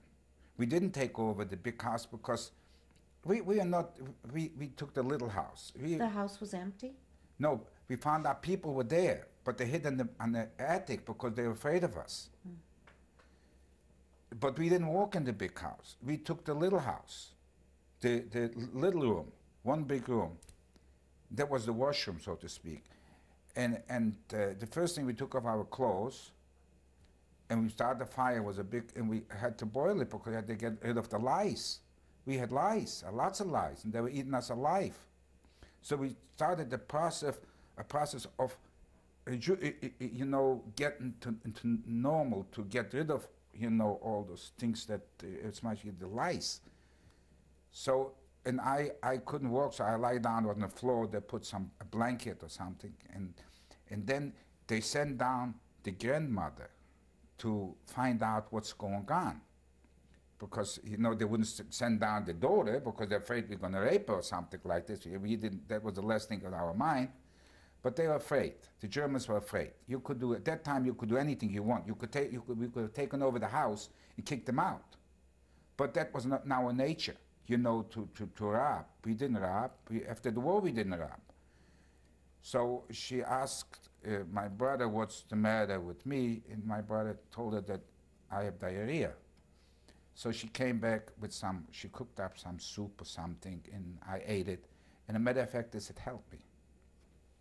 Now, as the food problem, so my brother and the other guy used to go, there were American troops stationed all over, and they had field kitchens, and they had lots of food, that more than they needed. So they used to go to the kitchen, and they approached the chef, and they would give him leftovers. And that for us was a bonanza. It didn't matter what it was, as long as it was edible. So the food became less and less of a problem because you made yourself familiar with a certain chef, and they used to go there and they used to give you food, cans. They gave us cans, and we didn't know what was inside because you couldn't read English. But somehow you managed, and so I became the cook. Because they had to go out, they could walk. My brother and the other 2 was, and scrunch for food or clothing, and I couldn't walk, so I stayed in that room and would cook whatever they bring home. I made noodles, or they brought parts from chicken. The Americans were getting fresh chickens, frozen chickens, but they didn't eat certain parts. But I, from the parts, I would cook soup. I cook chicken soup. So I became a chicken cook, expert in cooking chicken soup. I started to make noodles, whatever. And so, and I would eat and sleep. And I would wake up in the middle of the night and eat and go back to sleep. I was so far gone. But I was gaining strength slowly. And one day, the other three left this little room, the house, and I was staying in the house by myself. An American MP barged into the room with a German woman or girl, She is the interpreter. And he didn't know how to speak German, and I didn't know how to speak English, so she tells me in German I should leave the room and go outside, and go with them. And at that time, we respected authority. Everybody was giving us orders. So he was very rude, like the MPs, real rude. No orders, And that time, I wouldn't dare speak back to a soldier. So I left the room, and out in the street there was a Jeep with a little, how you call it, in the back that you, how you call it, that you, the soldiers had it. Oh, sometimes think of a name and I can take. You mean like a trailer? A trailer. The Jeeps had trailers. Okay. But three guys sitting in the trailer, it made me to sit in the trailer, And they took off. I don't know why, I didn't take anything with me. Just the way I was. No jacket, no nothing. He took us to a camp. Was a former German Air Force field, and there was a guard, American guard, at the entrance. He drove to the gate. He made us get out. And they asked us what nationality. So if you happen to be Polish, he said, go there. If you happen to be Yugoslavian, go there.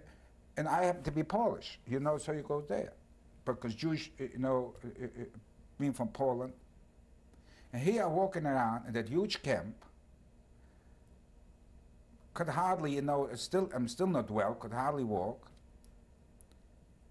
And I want to go home without my brother.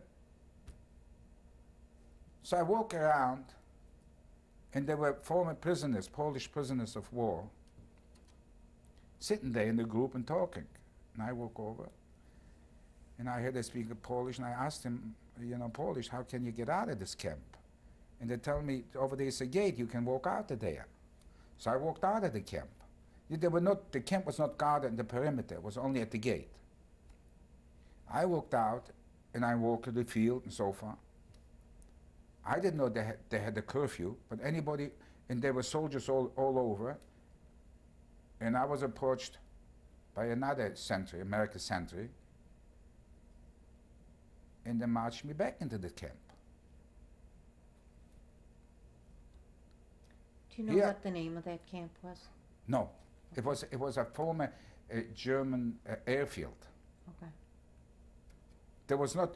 It was a temporary camp. There was like a transit camp. From there, Right. They used to take all the foreigners that lived in Germany, Yugoslavs. They used to ship them back into their respective countries. Okay. But they didn't ask me whether I want to go back. I understand. So here I am in this position. I didn't even realize. Finally, I walked out the third time out of the camp. And I'm walking, and I was caught again. But there were a group of people that were together in concentration camp, from Lodz. And as you walk in, there was one guy, he could speak English from us. He said, you know what? He understood he said, when we get to the camp, we're going to say that we German Jews. So we German Jews, where they going to send us? We in Germany. So they walked us, as we walked, you know, like, we didn't walk in a group, because you could hardly walk. One walked here, like, how you call it, in a line, stretched out. And an American soldier, he got very impatient with me, because I couldn't walk fast. A whole day walking back and forth. So he pulled out the pistol, and he commanded me something in English, and I don't know what he's talking about. And I cannot walk any faster. So he fires in front of my stomach. He fired to scare me. But he didn't scare me, because after all we went through, you know, it didn't scare me, and I kept on walking. I couldn't walk any faster.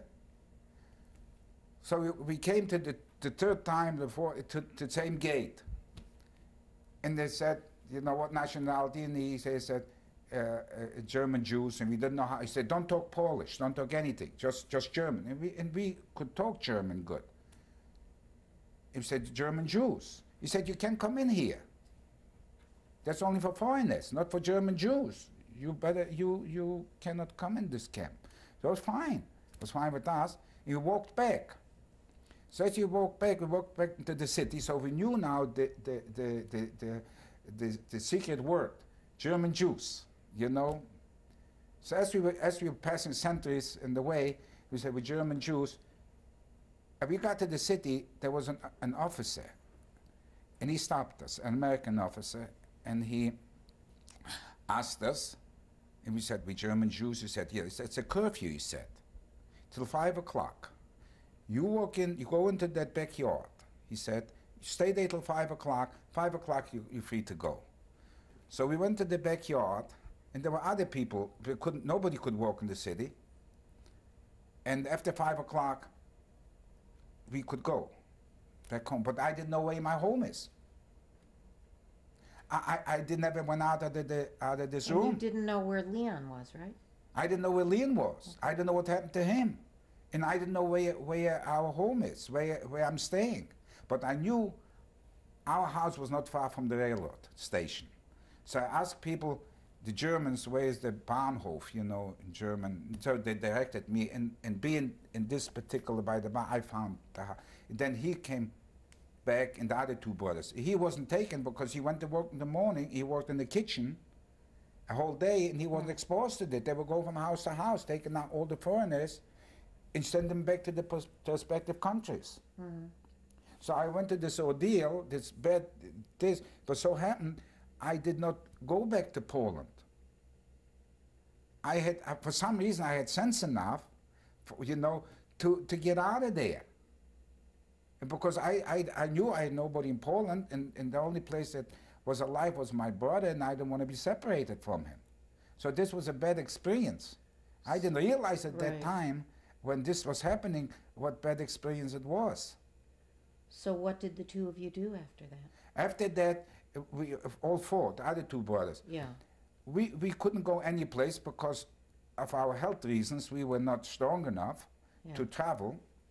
And the only place we think to go is back to Poland, because this was our home. You know, even we knew everybody's gone, but it's still Poland. We were born in Poland. So after 6 weeks or 7 weeks, we decided now we're ready to go back to Poland. All together, all four. So we went to the same place that they took me, but we went there voluntarily. We had already accumulated some food and something, you know, and the backpacks, we packed everything in. We went to this airfield. And at that time, we were no more American, they were English. Because this part was given back to the Russians that became the East Zone, the Russian occupation zone. So we went to the same airfield, and there were English soldiers there. And so they put us on a truck instead of shipping us east, but no transport going to the east.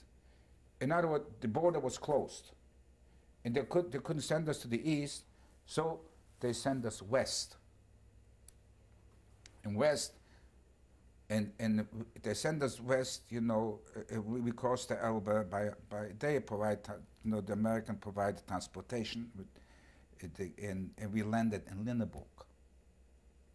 We didn't know where we take us to Lüneburg, so happened they took us to Lüneburg to an English army camp where English soldiers were stationed, and they quartered us in this camp. And this camp was a good camp. Was this a DP camp? No, it was an American army camp. Okay. But they had a transient camp. In other words, they had For people who were for people immigrating. that they were displaced. They Right. would keep them there till transport was available. They would send them. We had former French prisoners of war, the Italians, and you had there from all over prisoner of wars, and they kept them there till transport was available. They send them back to their countries. And we landed in this camp. And this camp was a good camp because the food was excellent. The English behaved very nice toward us. We came and to this camp, and the soldiers helped us take off the luggage, you know, and I watched the luggage. And those three we were ordered to go into a building. You know, the German army camps, they had those red buildings. And I was watching the luggage, whatever we had, you know. They came out with cards, you know. I don't know what the cards were for at that particular time, suppose. And then they took the luggage and said we should into the building. As he walked in the building, there was an English soldier handing out cards, you know, a card. And he walked up, they made us go up on the second floor, the third. And every time, on each floor was a soldier supposed to be going to be quartered, they handed out a card. By the time we wound up on the fourth floor, we had 4 cards. These 4 cards were a bonanza because they're food cards. Oh. In other words, it was a mess hall. So you've got now cards for 4 people. For 4 people. And for 4, if they gave us cigarettes, I got for 4 people cigarettes. And those cards were bonanza because I could eat 4 breakfasts, 4 lunches, 4 suppers. So I used to save the bread and eat at night, wake up in the middle of the night and eat a loaf of bread. Right? The bread was white, beautiful, you know, and the food was good. You know, the same English. We had breakfast, you know, and then we had lunch and in tea time and comforts and all those things. They fed us good. And they were I regained strength. And there where we met Jewish girls. Uh-huh. Not girls like, but not what you have in mind.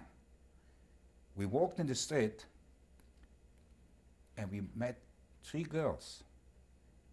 There were 3 Jewish German girls. And they lived on a German food rations because they were German citizens. So we gave them cards. We had 3 cards. We gave our card, and then we took them to camp. We introduced them that they are cousins. It was you know, you look at that like that was very important. To them was food, and we supplied them with the cards, and they used to come and eat in the camp. You know, you could walk in and walk out anytime you want. So they came for lunch or for day, we gave them the cards. And it was a big thing. You think like this, you go into the supermarket and you buy whatever you want. In those days, you couldn't buy it. It wasn't there. So we established a community, a Jewish community. There were 17 Hungarian girls in the hospital. And we took them out too. Each one found a cousin. And we went to the English officer, and he introduced us another cousin. But the German, as we were walking for food, I would walk in, get the ration, you know, whatever you put on your plate, eat, walk out, walk around, walk again. Now, there were German girls who were working, they serving. And they got wise to us. And they say, you just walk by. So one of us went to the English commanding officer. He had a talk with them. Like 2 guys said, listen, we walked 2 times through, but we suffered so much during the war. And she didn't want to give us any food. She refused. So the English officer called together all the personnel. And they told them, any time they walk by, you give them food. It was very nice of them. And because we were used to, you know, to all in here, we showed the concern about one human being to the other human being, and it was very nice of him. And so we got all stragglers, you know, from all over, and we got together and we formed a Jewish community in the city of Lindenburg. And we had our own restaurant. Really? Yeah, we And- formed our restaurant. We had services. We had dances. Only we had Jews from all over. We had Jews. We had Polish Jews, Hungarian Jews, Romanian Jews. From Greece we had Jews.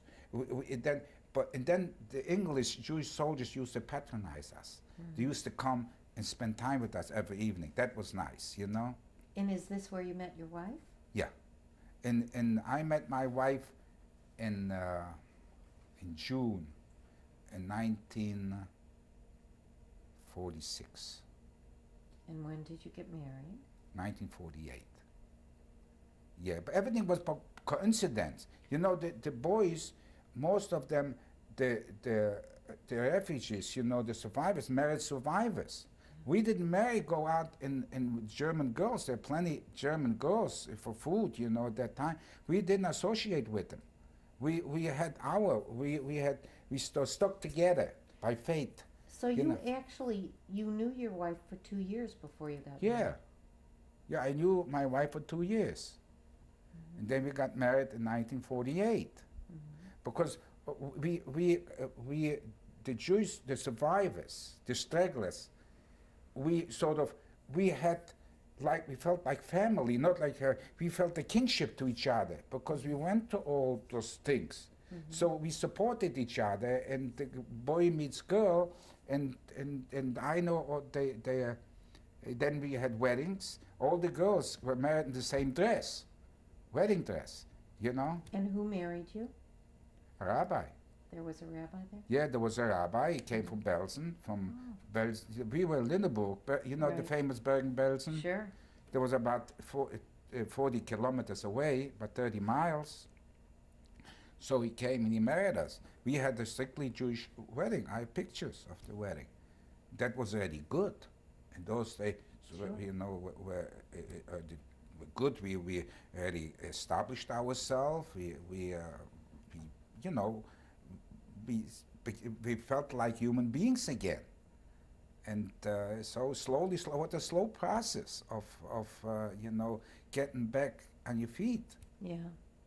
And when did you immigrate to the United States? in 1950. In 1950, I came to the States, Where did you go? to New York. My wife was pregnant. She was 7 months pregnant. And they took, after we were processed, you know, it's not like after you're processed, we had to pass medical tests, all those tests, we had to pass it. After that, she was pregnant 7 months, so they took all the pregnant women, put on the plane with the husband, and we flew to New York. And when we came to New York, they took us by bus to the Penn Station. And from there, they were sending away people to all over the United States. There were Christian organizations, you know, all kind of, and they used to ship them to Kansas or whatever, put them on the trains. But our destination was New York. And when we got there, I wrote to my family, whatever, you know, I never knew them, that I'm coming. When I got to Penn Station, we're sitting there, both of us, and nobody's there to say hello to us. And we see to this people, somebody's coming and you know, and taking care of this couple, and us, nobody is there. Finally, a man came and he looked around, he spat at us, he walked over in German. He asked us where we are, Mr. Gaslowitz. And I said yes, and he said to us, your family choose not to come and take you, and take care of you.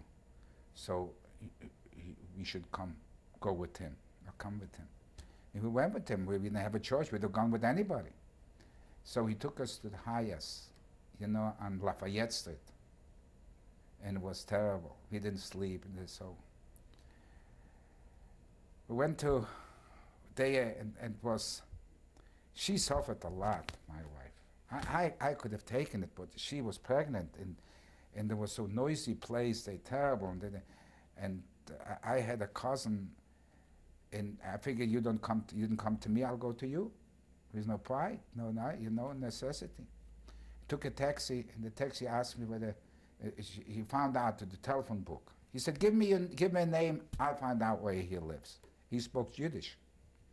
You know, they had plenty Jewish people in New York, they could speak Yiddish.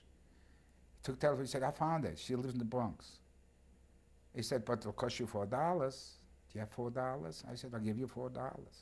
He took us to the cousin, this is the only cousin I knew from Lodz, not too good. We went there, we surprised them. We stayed there one night, next night she put us on the subway, she sent us back to the Hayas. Came back to Hayas, they knew we weren't there, so we explained to them. So they put my wife in one room with 4 other women, and I slept in the attic, you know, with the man. And slowly, you know, they took care of us. They tried their best to take care of us. And they sent me to Park Row, I guess it was 15 Park Row in New York, where they took care on all the highest took care and all the joint took care of the needs. I got there and there was a social worker. She was nice. She tried to help, and she asked me what I need. What do I need? I haven't got any place to sleep. I need. She said, you need pots, you need pants, you need blankets. I said, work? I said, I'll find work. I said, 3 weeks will go by. I said, I'll look for work and I'll find work. He said, people here 5 months, they find work, and you just got here. He said, you're going to work for 3 weeks? Listen, I didn't argue with it. And I called up a friend that he lived in the same Germany with us, and he left for America before, for the States. So I called him up, and he recommended somebody I should go. He talked to somebody, and within 3 weeks I had a job. And I went to the highest, and they sent me. They told me if I find a job in my profession, they'll give me all the tools I need. So I went. They sent me to a place in Brooklyn, and I picked up a bunch of tools. So you did find a job in your profession? Yeah, but I didn't work. I didn't need the tools. They made me work, you know, just not carrying lumber. But I had to pay the price. They made me carry lumber from to the 3rd floor. It was hard, but I didn't have a choice. I figured, you know, I'm here, got to play the game, I hope. And I worked, and then I worked for a company that you make window frames, you know, to big window frames. And I worked with another Italian guy. He worked on one side of the bench, and I worked on the other side of the bench. He was getting paid $2.25, and I was getting paid 75 cents. You know, everybody took advantage. But I figured I have to pay the price for it. I had no choice, slowly, but it paid off, because slowly, I worked myself up, and I learned, you know, the way of life here, and when, you know, it went better and better.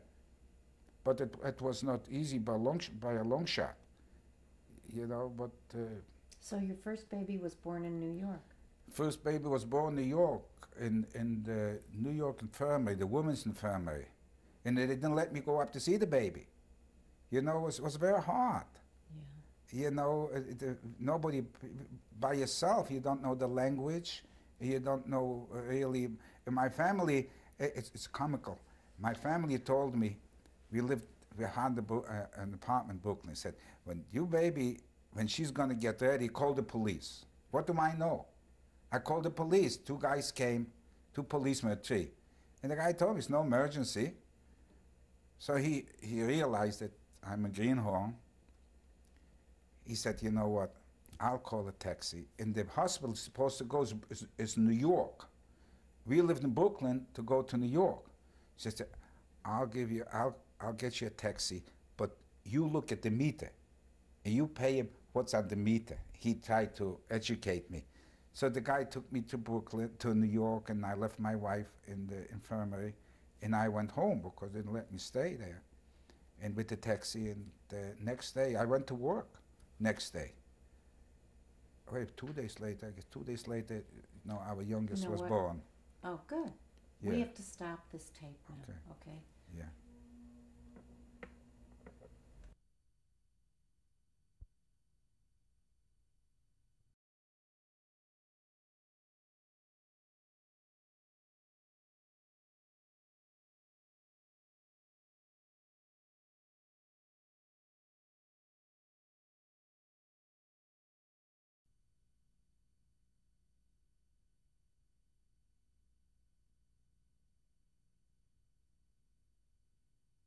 Retake hits. That's where they tape what? Hits, that's where they get hits, because that's where the tape stretches. Oh. So, You'll have to explain this to me later. okay. All right, so this is tape number 4 Mhm. for Daniel I'm sorry, this is tape number 5 That's correct. for Daniel Geslovitz. And you just had your first baby. Yeah.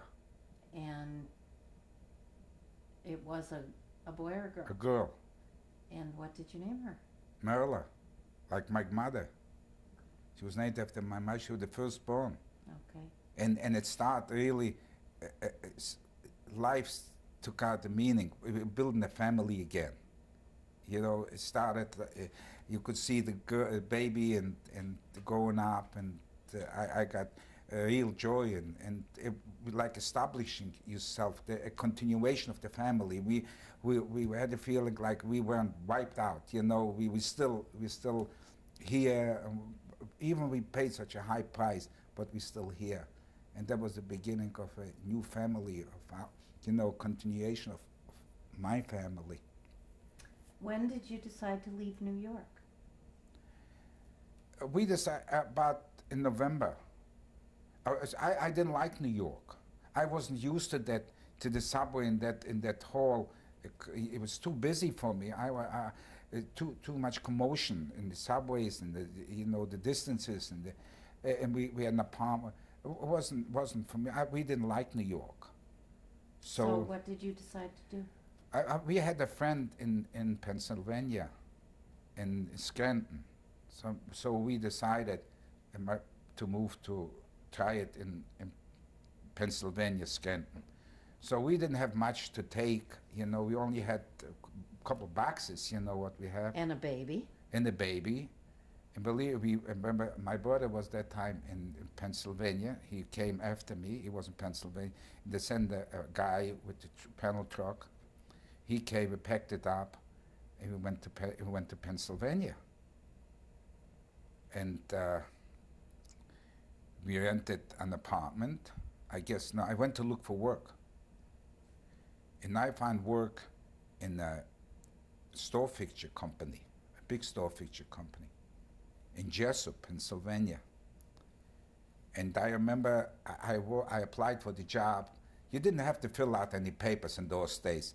They looked at you, and they said, the guy looked at me and said, okay, he said, 2 weeks. If you're good, you stay. 2 weeks, if you're not good, we won't keep you. Fine. So I stayed there for 3 years. I worked, and over there, but they treated me good. They took me into the union. I was the only Jewish worker in this factory. They took me into the union. They paid me journeyman's wages. It was good. In New York, I was making 75 cents, and here I was making $1.65. It was a big step. And I think I learned English here because I didn't have anybody to talk to, but they had to talk English, and I made quite a bit of progress. And so I got more, accustomed to America, because I had to learn the language. And was there another baby in Pennsylvania? No. Yeah, and I did well on this job. I worked all the overtimes I could get, because nobody wanted to work overtime, very few people, but I accepted overtime. Anytime they offered me to stay overtime, I stayed in the pay time and a half. And 3 years later, my wife got pregnant, and I got vacation time, and I went back to New Jersey, because my brother moved back to New Jersey. And back to New Jersey, and I read in the paper that they're looking for a cabinet maker. And I applied, and they gave me the job, which was better pay. And so I went back to Pennsylvania, and I got the few belongings that I had, and we moved I moved to New Jersey, to Newark. In Newark, we started already me and my brother started to think about establishing ourselves as on our own. So we worked on a job, and then the evenings we used to work for ourselves. Little jobs, anything that in the woodworking business. We fix anything so far, and then we went to cabinet business, kitchen cabinet business, which we know very little about the kitchen cabinet business in American system. But I kept my eyes open, and we worked in the evenings and Saturday and Sunday. Then we quit the job and we went on our own together, and then we separated. And I established my own business, and he had his business, and it went pretty good. You know, I was successful, I might say, on my own terms. And then Susan was born, Susan was born in Pennsylvania. But when she was about 4 weeks old, we moved to New Jersey, but Susan was born in Pennsylvania.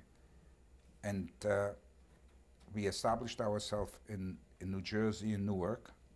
And I went to business. And then Phyllis, a year and a half later, Phyllis came, the youngest one. And then at that time, I was already my own business. Or we just were starting our own business. And then we bought our little house. And, you know, and bought a car, my wife got, you know, as we progressed in the business, we were making more money, we allowed ourselves for more luxuries, you know. And the things went pretty good in my business, and I was successful, and I had people working for me. And the kids, you know, got older and grew up, and send them to college. And How'd you all get out here to Phoenix? I'll get to that. My Okay. wife, she had rheumatoid arthritis. Oh, And she complained. So I was in the business working hard. I said, okay, I'll sell the business. The business was getting to me a little bit. So I said, you know what, I'll sell the business and move out west. And the kids, at that time, my children had finished college already. And they moved to California. They worked in California.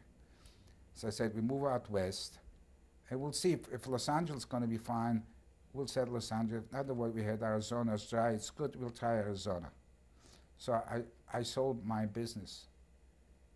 And we sold everything. We sold the house. At that time, we had already a nice house. We sold the house, and we sold the furniture, everything. And we got in the car and moved, and we traveled to Los Angeles. In Los Angeles, she didn't feel good, so we tried San Diego. It wasn't good for her either, because near the ocean. So we came back to Phoenix, and we rented here, stayed in a hotel, in a motel, and we decided we'll settle here. And we bought a house here. And I went open again to business. I didn't have what to do with myself, so I went to business again. And then one daughter decided to move out here, to stay with us. At that time, they were not married. So Phyllis moved out first, and she established herself. She was already a speech therapist. So she established herself here. She opened her own office. Then Marilyn got married in Los Angeles. And they decided to come out here too. And he applied for a job, and he got a job in Motorola. He was an engineer. He was from Israel. and they got married in Los Angeles, and then decided to come out here, and they bought the townhouse, and they moved out. Then Susan, being alone in California, she decided I married off my 3 daughters within a year and a half. So Susan got married, and they moved out here. And Phyllis, then after Phyllis being here, coincidentally, she met her present husband, Larry, as a singles, you know. And she met Larry. He was in the Air Force. He was a dentist in Luke Air Force Base. And they got married too. So they all established themselves here. So I was my wife and me, we were the first one, and they followed us. So we all live together, and it's very nice. So I don't have to fly back and forth and visit No, and stay that's with good. them. And they're Yeah, it gonna wor- be, It worked out pretty good. that's good. Is there anything else you wanna talk about before we show some of your pictures? I don't know and- if you can think, if you want to ask me documents. some questions, if you know No, that. I think you've done a pretty good job at getting through everything. Yeah, I might, you know, I think about it later, and I think, oh, I missed this, but as of now, I cannot think of anything else to tell you. I covered practically everything. I think you Yeah. did. I think you did a real good job. Yeah. No, So let's ask David to stop the tape, okay. and then we'll show.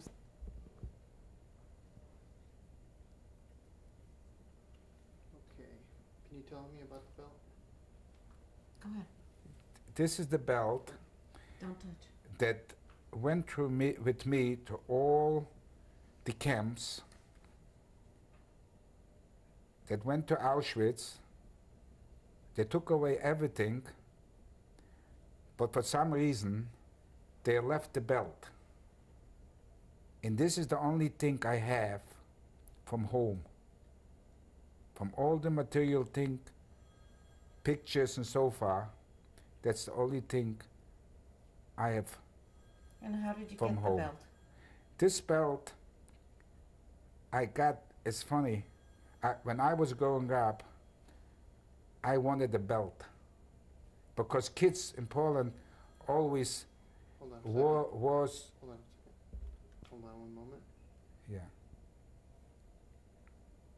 Okay, anytime. When I was growing up, kids always used to wear suspenders. Having a belt was a sign of growing up. You no more kid anymore. But I didn't have enough money to buy a belt. But one day on a Friday, I found that new belt in the street. And this belt went with me to all the camps, and that's the only thing I have left from home. Very good. If we could just have silence for about 1 minute, please.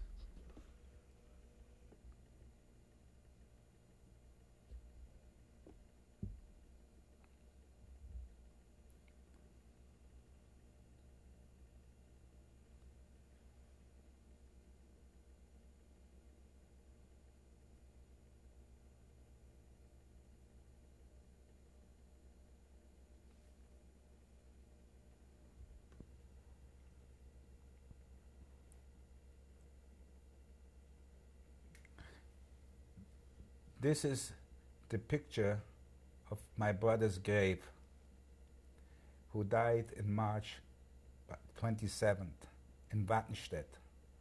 When he died, shortly before the end of the war, the German authorities demanded the names of the people that they had to bury.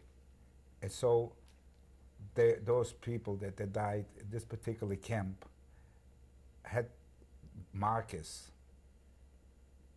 And this is the grave of my brother that died in Wattenstedt. Good silence, please.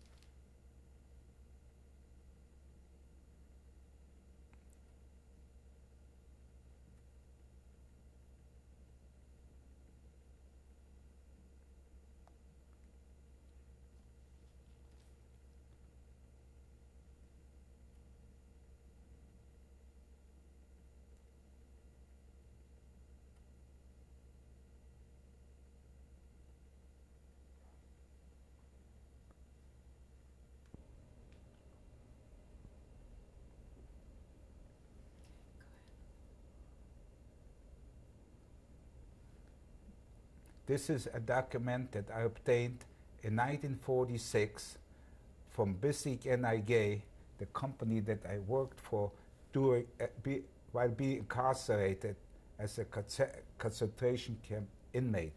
It states that I was employed by Bissig NIG from August 1944 till the end of March 1945 as a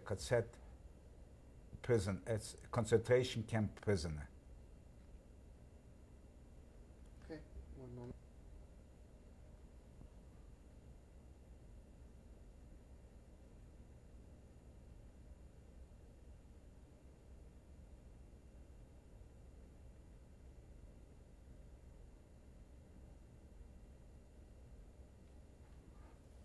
Okay.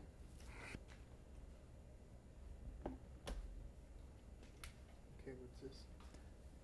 This document I obtained in 1990 from the Polish Museum in Auschwitz. It states that I was imprisoned in Auschwitz in August, then sent from August, assigned to Neugamme with the number 50,864. From Neugamme, I was transferred to Ravensbrück. Dates unknown. Okay, I'm just.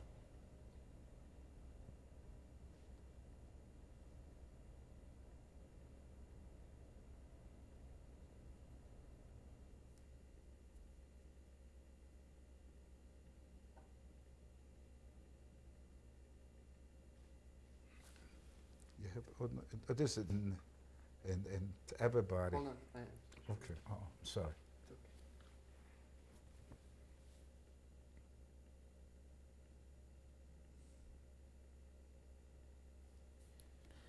okay. How will I?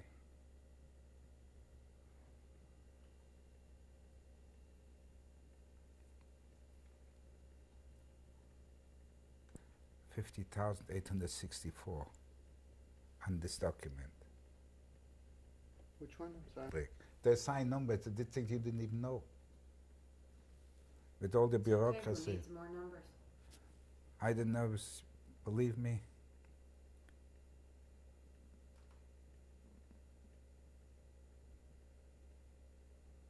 It's not gonna work too well.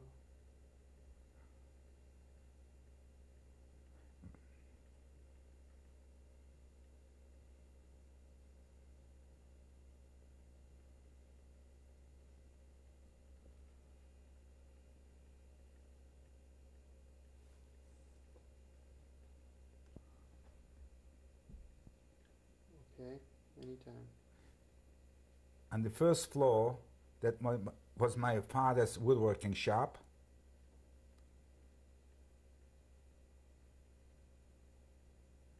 Go ahead, keep The going. second floor there was the synagogue.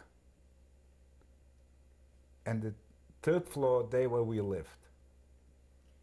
Go ahead and say that it's a picture of your house and you went back to Poland. This picture was taken in 1990 when I visited Poland Lodge with my wife and my oldest daughter Merla. Somehow, Very good. okay. Good. Okay, you're done.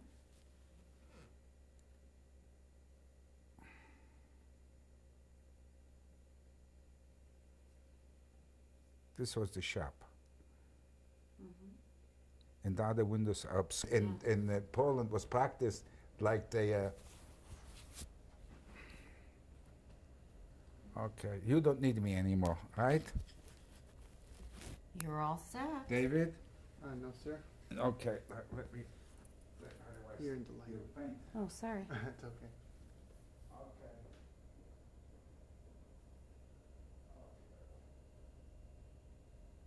That's too tight.